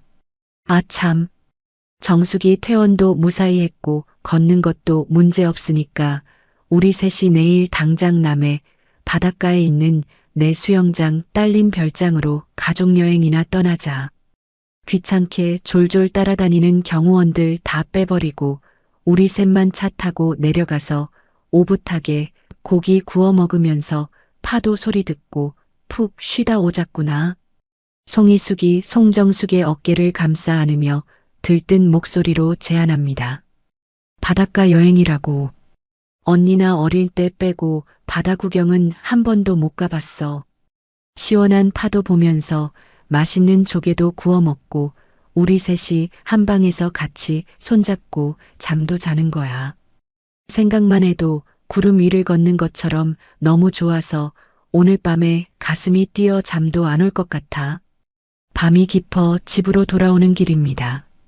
새롭게 개조되어 묵직한 배기음을 내는 주황색 택시 조수석에 송정숙이 편안하게 기대어 앉아 있습니다. 창밖으로 빠르게 스쳐 지나가는 서울의 화려한 불빛을 보며 소녀처럼 소리 없이 미소를 짓고 있죠. 운전대를 꽉 쥔 강민재는 콧노래를 흥얼거리는 어머니의 평화로운 얼굴을 곁눈질로 확인합니다. 지난 30년간의 지독했던 고통과 가난이 완벽하게 끝났음을 온몸으로 실감합니다. 이제는 세상 어떤 거대한 불행이나 악당도 감히 우리 가족의 털끝 하나 건드리지 못할 것이라는 굳건한 확신이 강민재의 가슴을 벅차게 채웁니다. 가족여행을 하루 앞둔 다음 날 늦은 오후입니다. 송이숙과 송정숙 두 자매는 내일 바닷가에서 입을 예쁜 원피스와 챙이 넓은 모자를 사기 위해 도심 한복판에 있는 거대한 백화점을 방문합니다. 편안하고 자유로운 쇼핑 시간을 즐기기 위해 덩치 큰 수행원과 경호원은 단 2명만 백화점 1층 로비에 대기시킨 상태입니다. 두 자매는 이리저리 매장을 돌며 서로에게 어울리는 화사한 옷을 골라주며 까르르 웃음을 터뜨립니다. 같은 시각 강민재는 친한 정비소 선배의 다급한 전화를 받고 불이 나게 외곽의 작업장으로 차를 몹니다. 단골 손님의 차가 갑자기 길 한복판에 멈춰서서 급하게 고쳐야 한다는 다급한 수리 요청 때문이죠. 강민재는 자신의 튜닝된 괴물 같은 주황색 택시를 작업장 구석에 안전하게 세워둡니다. 두 팔을 걷어붙이고 낡은 작업복을 걸쳐 입은 뒤 기름투성이가 된 채 땀을 비오듯 흘리며 복잡한 남의 차 엔진룸을 뜯어고치기 시작합니다. 양손 가득 무거운 쇼핑백을 든 두 자매는 다리가 아파오자 백화점 꼭대기층에 마련된 특별 휴게실로 들어갑니다. 탁 트인 시내 전경이 훤히 내려다 보이는 푹신한 창가 자리에 나란히 마주 앉아 달콤한 조각 케이크와 따뜻한 커피를 마십니다. 내일 바닷가에서 산책할 코스를 짜며 행복한 상상에 빠져 평화로운 시간을 보냅니다. 하지만 그 아름다운 풍경을 비상구 문틈 사이로 뱀처럼 지켜보는 섬뜩하고 매서운 눈동자가 있습니다. 눈을 푹 눌러쓴 낡은 검은색 모자를 쓴 사내가 흉악한 입꼬리를 실룩이며 비틀어 올립니다. 바지 주머니에서 작은 무전기를 꺼내 입술에 바짝 가져다 대고 조용히 속삭입니다. 지금 늙은 여자 2명 특별 휴게실 안으로 들어와서 완전히 무장 해제된 채로 커피 마시고 있다. 1층 로비에 둔 경호원 새끼들은 여기까지 올라오려면 한참 걸려. 방해꾼들 몰려오기 전에 지금 당장 최 이사님이 지시한 작전 시작해. 층 전체에 연기 독하게 피우고 싹 다 불태워버릴 것처럼 크게 소리쳐. 무전 신호가 떨어지기가 무섭게 백화점 휴게실 층 구석구석에서 매캐하고 붉은 연막탄이 동시다발적으로 펑펑 터져 오릅니다. 최태진 이사의 끔찍한 사주를 받은 험악한 용역 일당들이 층 전체에 흩어져 화재경 보기를 강제로 박살내고 수동으로 요란한 사이렌을 미친 듯이 울려버린 것입니다. 귀를 찢는 듯한 날카로운 경보음과 숨을 쉴 수 없는 지독한 붉은 연기 속에서 백화점 손님들이 극도의 공포에 질려 비명을 지릅니다. 사람들은 살기 위해 서로를 거칠게 밀치며 좁은 비상구를 향해 짐승떼처럼 미친 듯이 쏟아져 나옵니다. 단 몇 초 전까지만 해도 천국처럼 조용하고 평화롭던 최고급 특별 휴게실층은 순식간에 한치 앞도 보이지 않는 끔찍하고 극심한 아비규환의 생지옥으로 변해버립니다. 귀를 찢는 가짜 화재 경보기가 미친 듯이 울려 퍼집니다. 매캐하고 붉은 연막탄 연기가 백화점 특별 휴게실층을 순식간에 집어삼킵니다. 평화롭게 커피를 마시던 사람들이 기침을 쏟아내며 살기 위해 비상구로 한꺼번에 몰려듭니다. 불이야. 사람 살려주세요. 숨을 쉴 수가 없어요. 당장 밖으로 나가야 해요. 비명과 울음소리가 뒤섞여 끔찍한 병목 현상이 일어납니다. 1층 로비에 대기하던 송이숙의 사설 경호원 2명이 무전을 받고 다급하게 계단을 뛰어 올라옵니다. 하지만 공포에 질려 쏟아져 내려오는 거대한 인파에 휩쓸려 옴짝달싹하지 못합니다. 길 좀 비켜주십시오. 저희는 위로 올라가야 합니다. 회장님을 구하러 가야 합니다. 제발 비키라고요. 경호원들이 악을 쓰며 인파를 뚫어보려 하지만 역부족입니다. 송이숙과 송정숙 그리고 경호원들 사이의 거리는 강제적으로 완벽하게 멀어집니다. 자욱한 붉은 연기 속에서 송이숙이 여동생의 손을 꽉 부여잡고 쿨럭거립니다. 정수가 내 손 절대 놓지 마라. 코 막고 자세 낮춰서 내 등 뒤에 바짝 붙어 있어. 내가 널 지켜줄 테니까 아무 걱정하지 마. 그 순간 방독면을 쓰고 구급대원 복장을 완벽하게 차려입은 건장한 괴한 4명이 두 자매에게 빠르게 접근합니다. 가장 체격이 큰 행동대장이 흉악한 눈빛을 숨긴 채 뻔뻔하고 다급하게 소리칩니다. 회장님, 이쪽으로 대피하십시오. 저희가 안전한 곳으로 모시겠습니다. 어서 들것에 타십시오. 송이숙이 안도하며 발걸음을 떼려는 찰나 행동대장이 마치 스프레이가 잔뜩 묻은 두꺼운 젖은 수건을 송이숙의 코와 입에 강하게 틀어막습니다. 당신들 구조대원 아니지. 대체 정체가 뭐야? 당장 이거 놓지 못해. 송이숙이 발버둥을 치지만 다른 괴한들 역시 비명을 지르려는 송정숙의 호흡기를 거칠게 짓누릅니다. 강력한 마취 기운이 혈관을 타고 퍼지며 두 자매는 눈동자가 풀리고 바닥으로 축 늘어집니다. 빨리 들것에 실어. 경호원 놈들 뚫고 올라오기 전에 지하 주차장으로 빼돌려야 한다. 시간 끌면 우리 다 죽으니까 서둘러. 괴한들은 의식을 잃은 송이숙과 송정숙을 들것에 싣고 다급한 응급 환자인 척 위장합니다. 연기에 시야가 가려진 사람들은 그들이 진짜 구조대원인 줄 알고 다급히 길을 터줍니다. 괴한들은 일반인 출입이 엄격하게 통제된 직원 전용 화물 승강기에 능숙하게 올라탑니다. 지하 주차장 가장 으슥한 구석에 대기 중이던 번호판이 위조된 거대한 검은색 대형 승합차가 덜덜거리며 시동을 걸고 있습니다.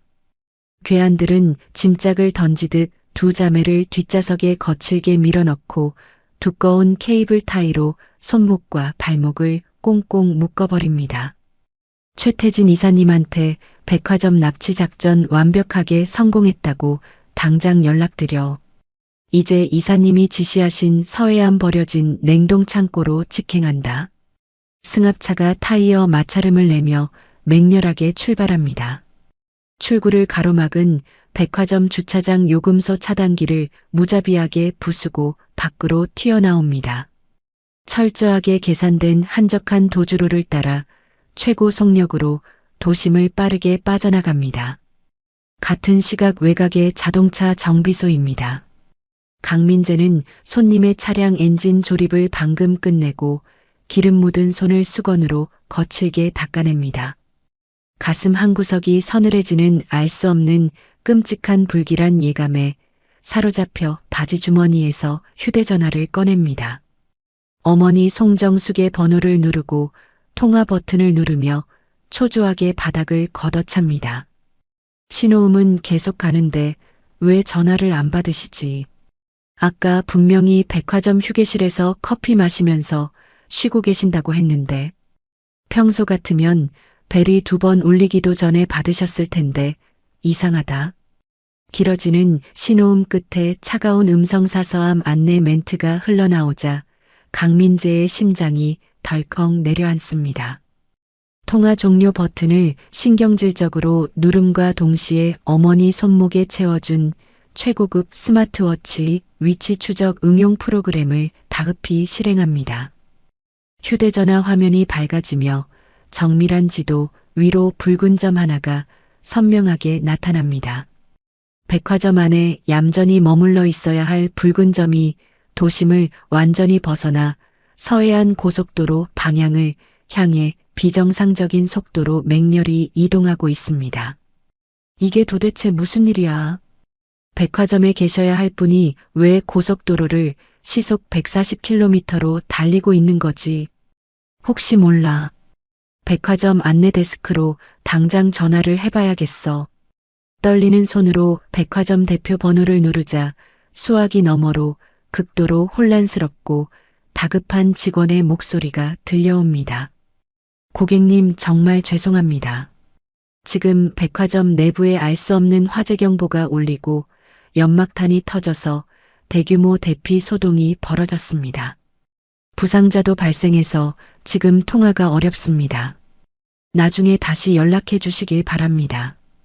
강민재의 핏발선 머릿속에 최태진의 흉악하고 비열한 얼굴이 번쩍 스치고 지나갑니다.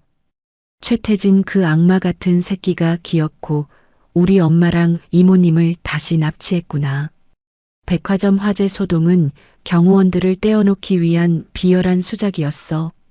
경찰에 신고해서 자초지종을 설명하고 출동을 기다릴 시간조차 없어. 1시간 안에 엄마를 못 찾으면 영원히 끝이다. 내가 직접 가서 끝장을 낸다. 강민재는 뒤도 돌아보지 않고 정비소 구석에 세워둔 주황색 튜닝 택시 운전석으로 몸을 날립니다. 동료 정비사가 놀라서 스패너를 들고 쫓아오며 다급하게 소리칩니다. 민재야, 너 갑자기 눈이 뒤집혀서 얼굴이 왜 그래? 어디 급하게 사람 치러 갈 때라도 있어. 형님 나중에 살아서 돌아오면 다 설명할게요. 지금 우리 엄마가 목숨이 위험해요. 강민재가 택시의 빨간색 시동 버튼을 주먹으로 거칠게 내리누릅니다. 겉모습만 낡은 택시일 뿐 내부는 최고급 스포츠카의 부품으로 개조된 거대한 괴물의 심장이 요란하게 깨어납니다. 지축을 뒤흔드는 폭발적인 엔진 굉음이 정비소 유리창을 쩌렁쩌렁 울립니다. 강민재의 붉게 충혈된 두 눈에 전직 카레이서 시절의 매섭고 잔혹한 사냥꾼의 본능이 활활 불타오릅니다. 감히 우리 엄마를 2번이나 지옥으로 끌고 가려고 해. 내 차 범퍼가 부서지고 내 몸이 박살나는 한이 있어도 너희들 뼈다귀를 도로 위에 모조리 갈아버리겠다. 절대 안 놓친다. 주황색 택시가 매캐한 타이어 타는 냄새를 남기며 정비소 문을 부수듯 빠져나가 도로 위로 미친 듯이 튕겨나갑니다.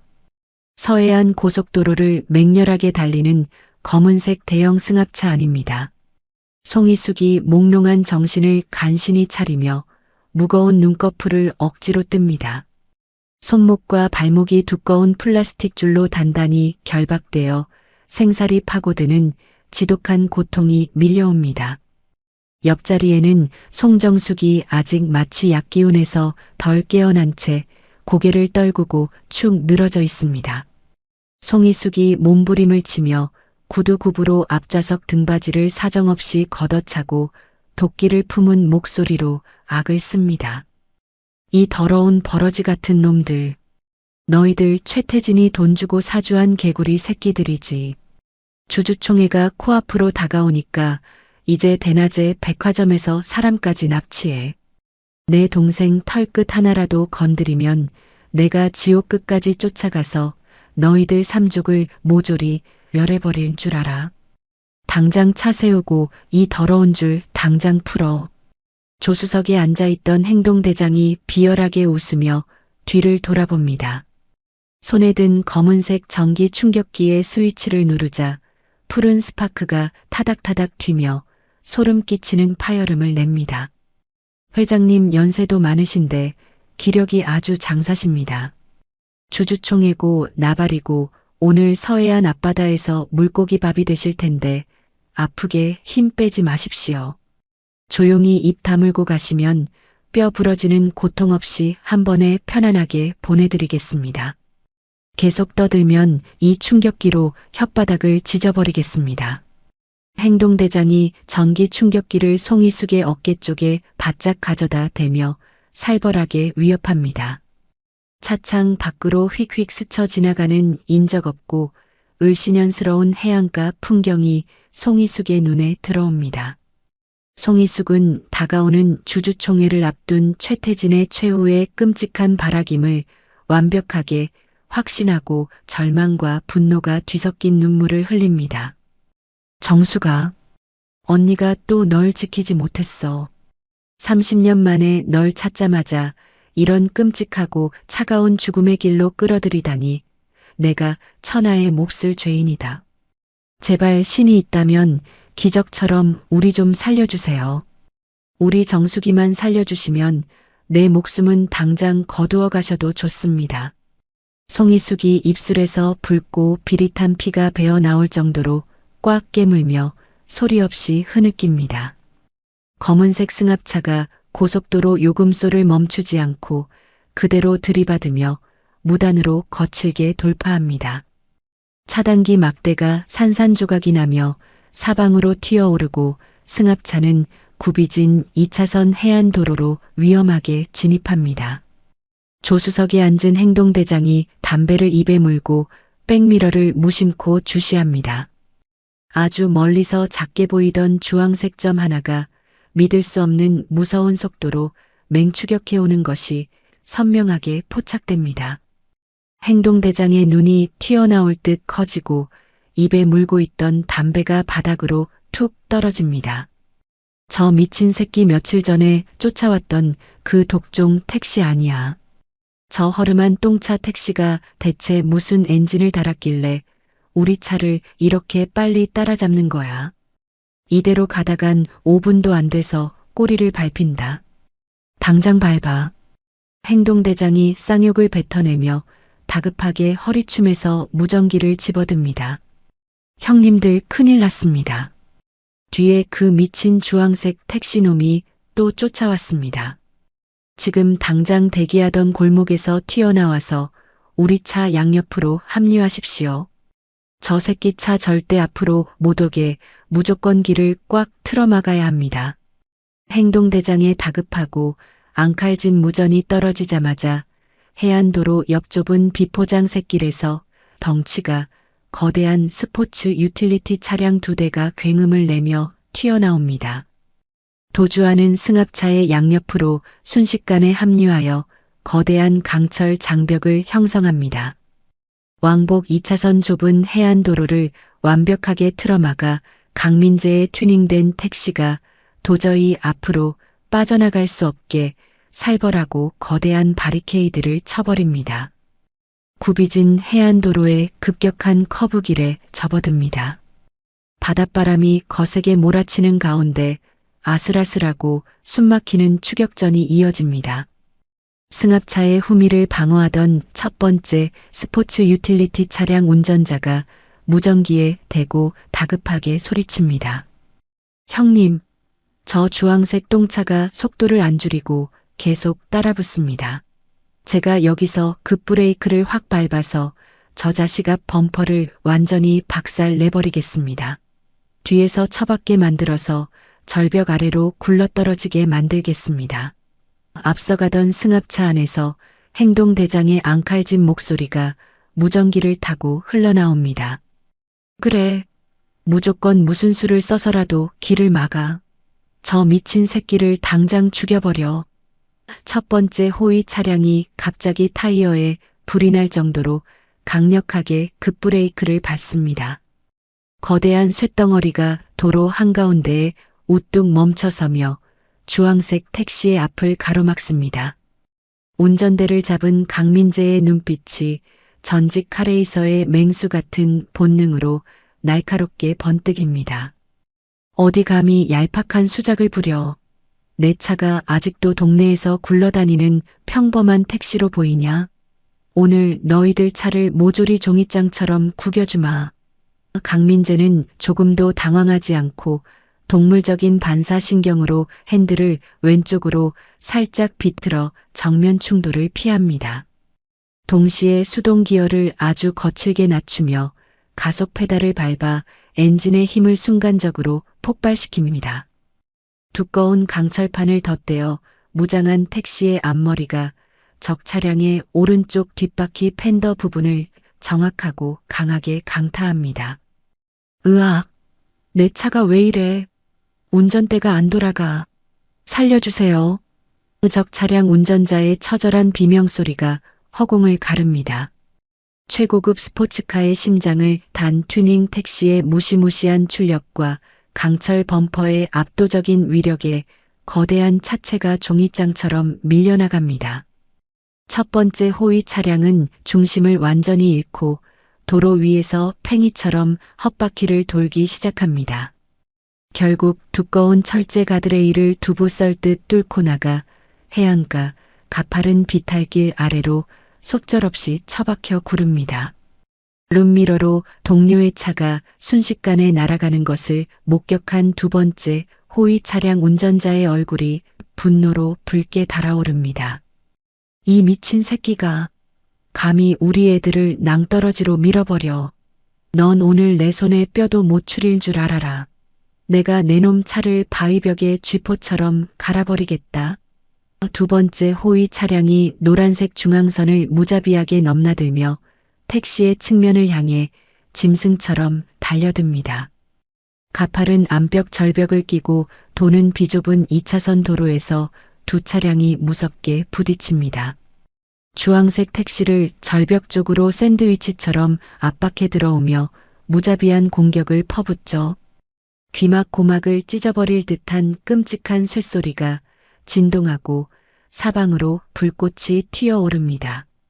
거친 측면 마찰이 끝없이 이어지는 끔찍한 상황 속에서도 강민재는 눈 하나 깜짝하지 않습니다.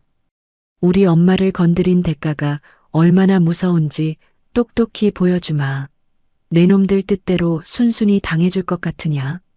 강민재는 가속 페달을 바닥 끝까지 밟아 적 차량과 완전히 나란히 달리는 아슬아슬하고 환상적인 고개 주행을 이어갑니다. 조금만 핸들을 잘못 꺾어도 절벽 아래로 떨어질 수 있는 절체절명의 순간입니다.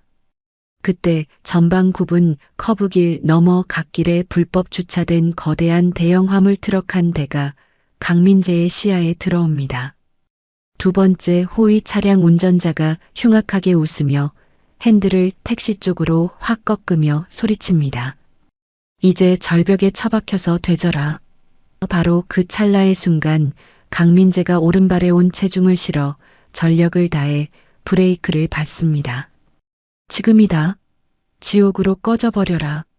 시속 100km로 달리던 주황색 택시가 마찰음을 내며 도로 한가운데에 마법처럼 순간 정지합니다.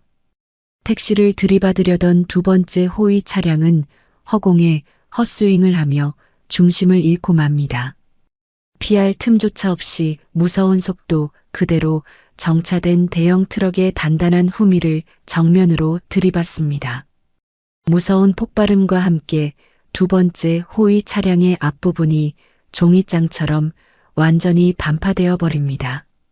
멀리서 호위 차량 두 대가 모두 박살난 것을 룸미러로 확인한 승합차 안은 그야말로 초상집이 됩니다.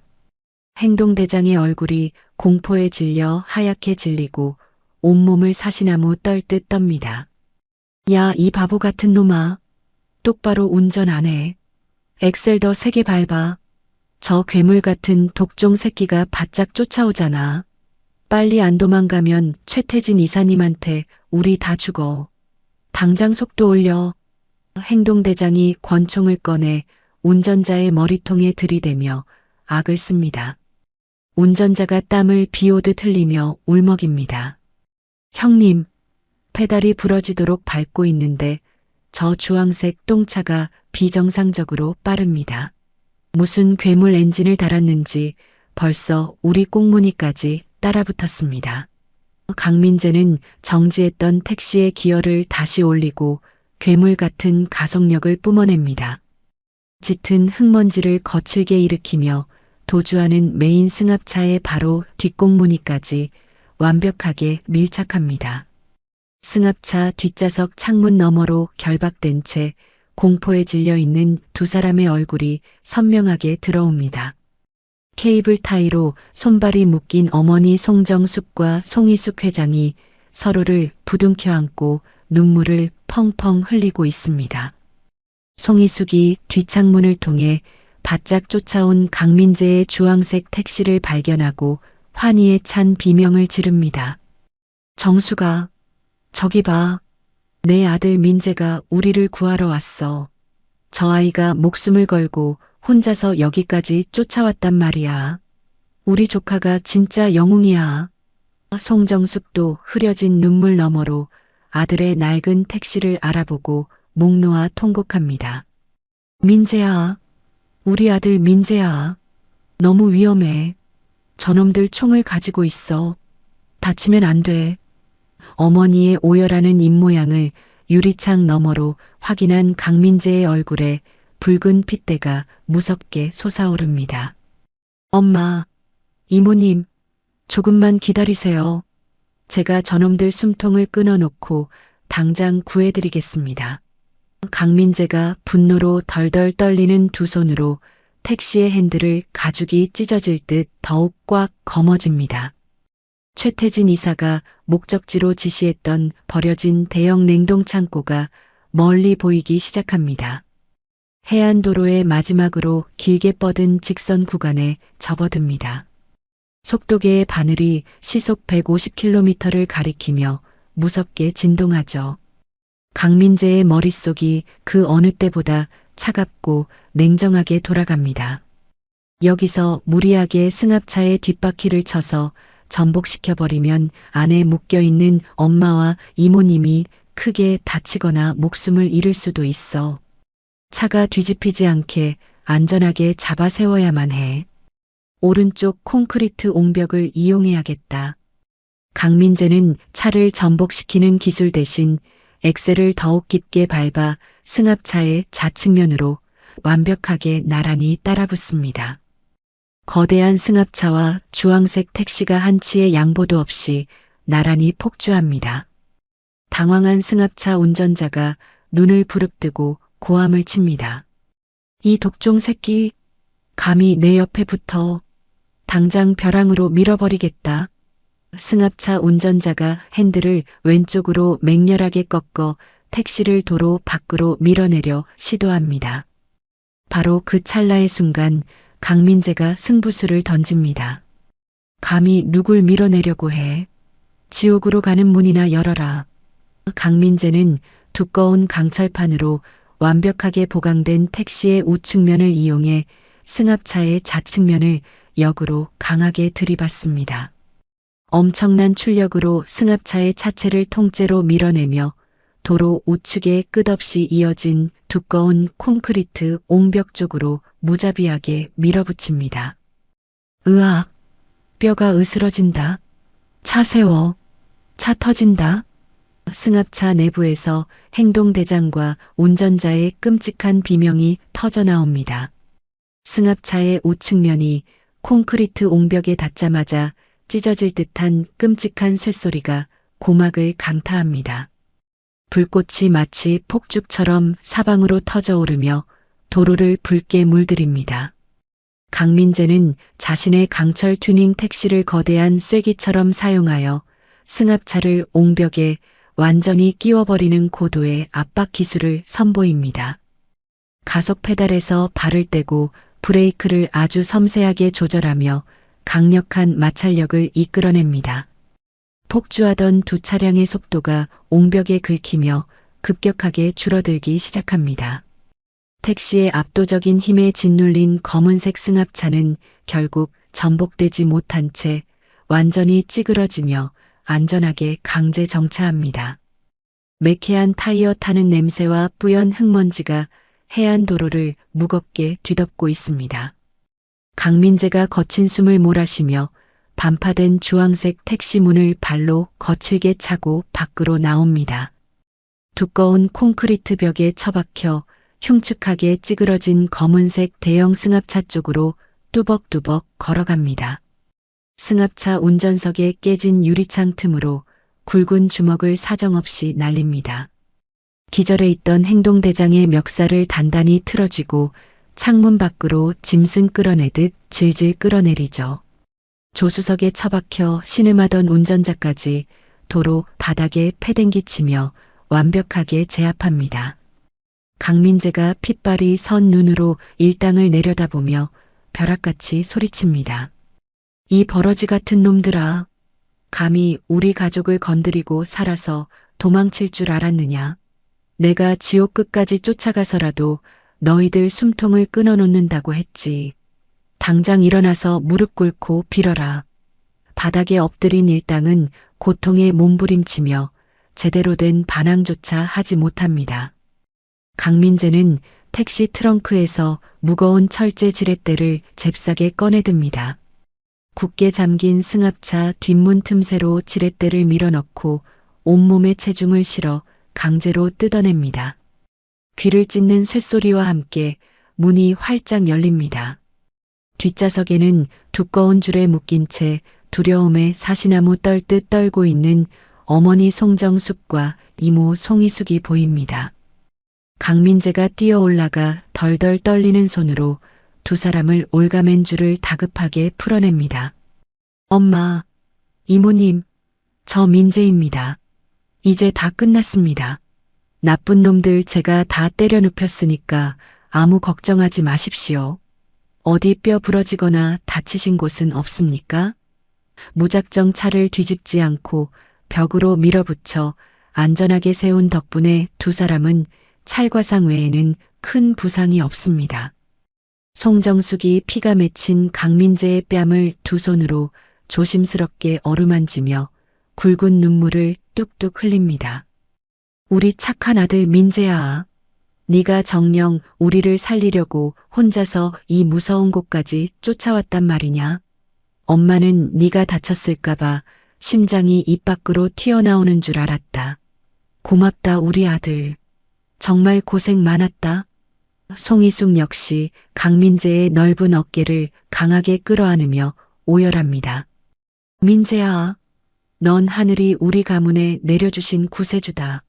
네가 아니었으면 우리 자매는 오늘 바다 밑바닥에 가라앉아 물고기 밥이 되었을 거다. 혼자서 무섭게 싸우게 둬서 이 못난 이모가 정말 미안하다. 강민재는 두 사람을 한 품에 꽉 끌어안고 그제야 참았던 뜨거운 눈물을 쏟아냅니다. 그때 멀리서 요란한 사이렌 소리가 쉴 새 없이 울려 퍼지기 시작합니다.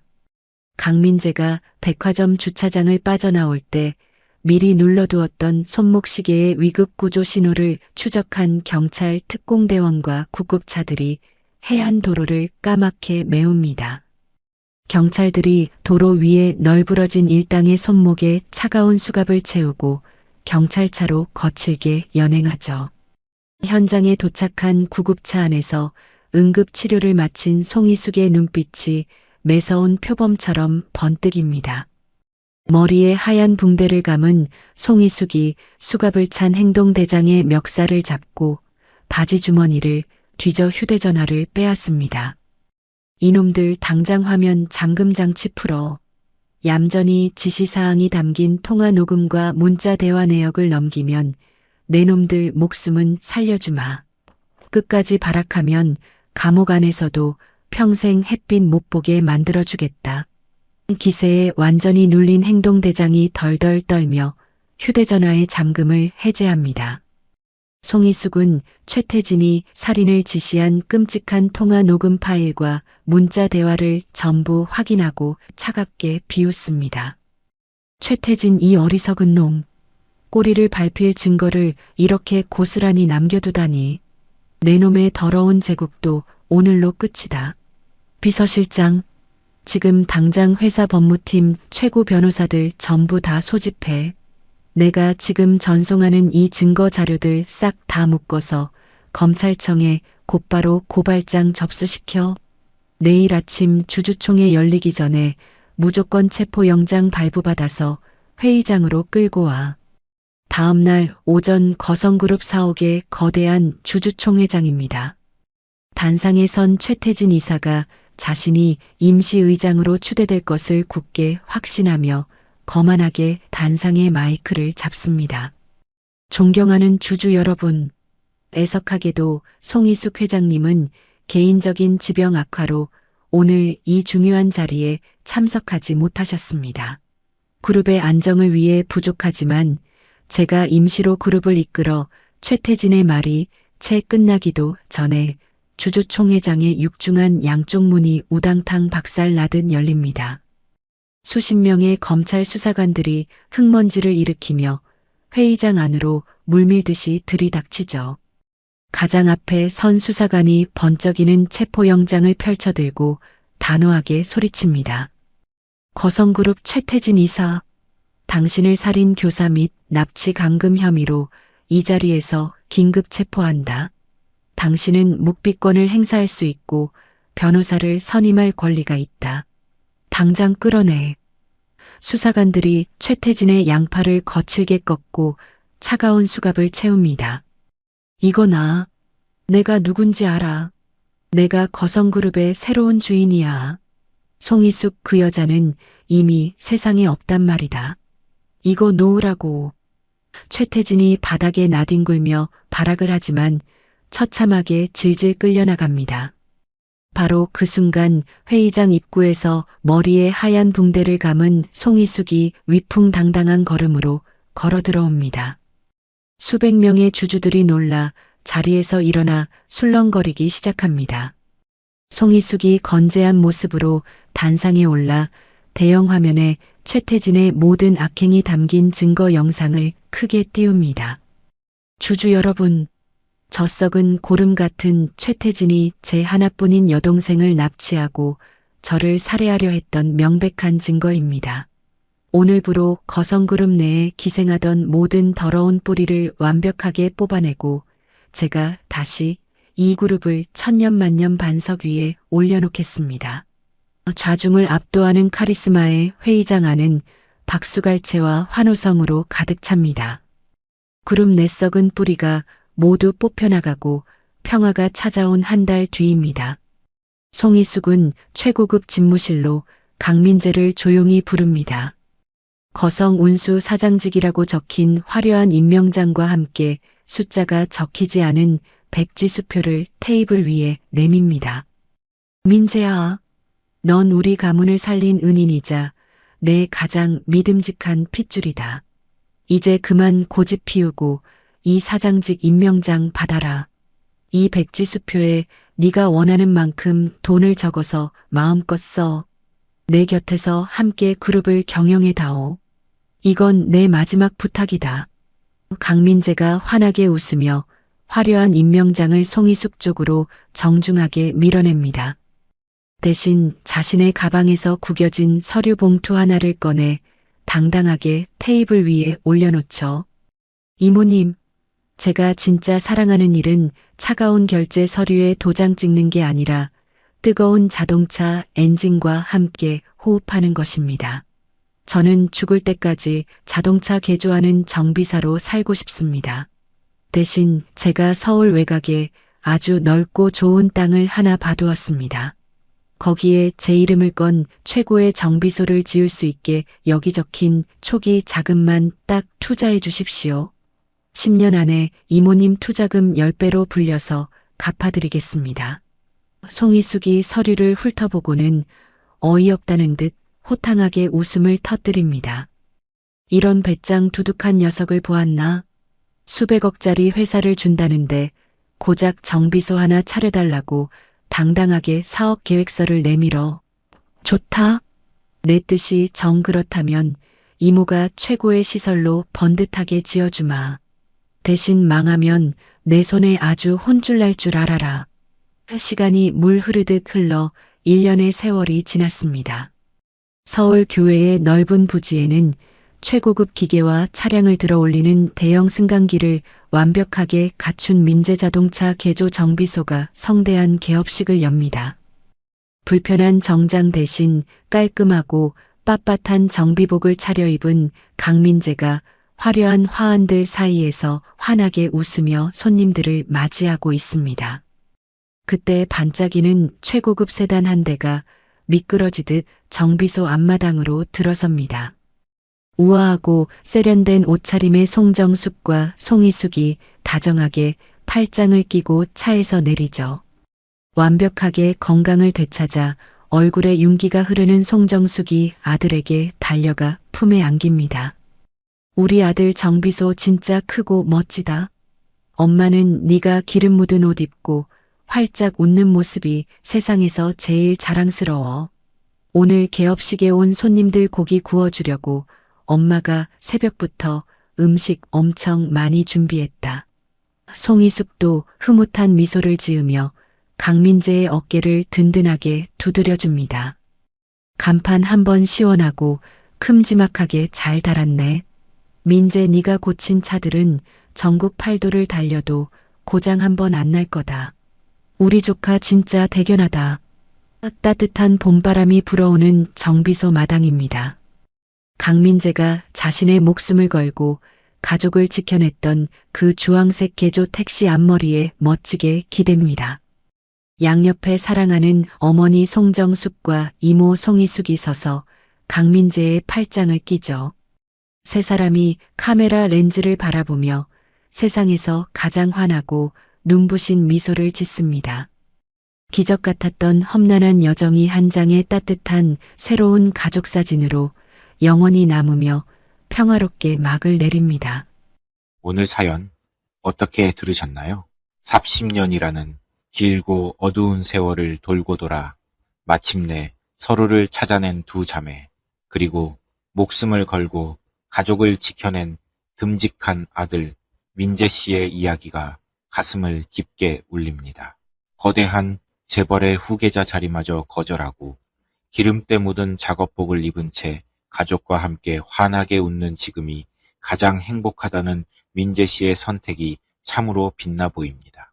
결국 탐욕에 눈이 먼 악은 스스로 파멸을 맞이하고 묵묵하고 진실하게 살아온 이들에게는 반드시 기적 같은 보상이 찾아온다는 평범하지만 위대한 진리를 다시 한번 깨닫게 되네요. 구독자 여러분의 삶에도 민재 씨 가족에게 찾아온 기적처럼 고단한 짐을 덜어주고 어두운 안개를 걷어내는 따뜻한 햇살과 희망이 늘 함께 하시기를 진심으로 기원하겠습니다. 늘 건강하시고 매일매일 웃을 일만 가득하시길 바랍니다.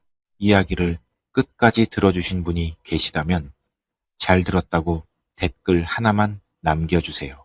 감사합니다.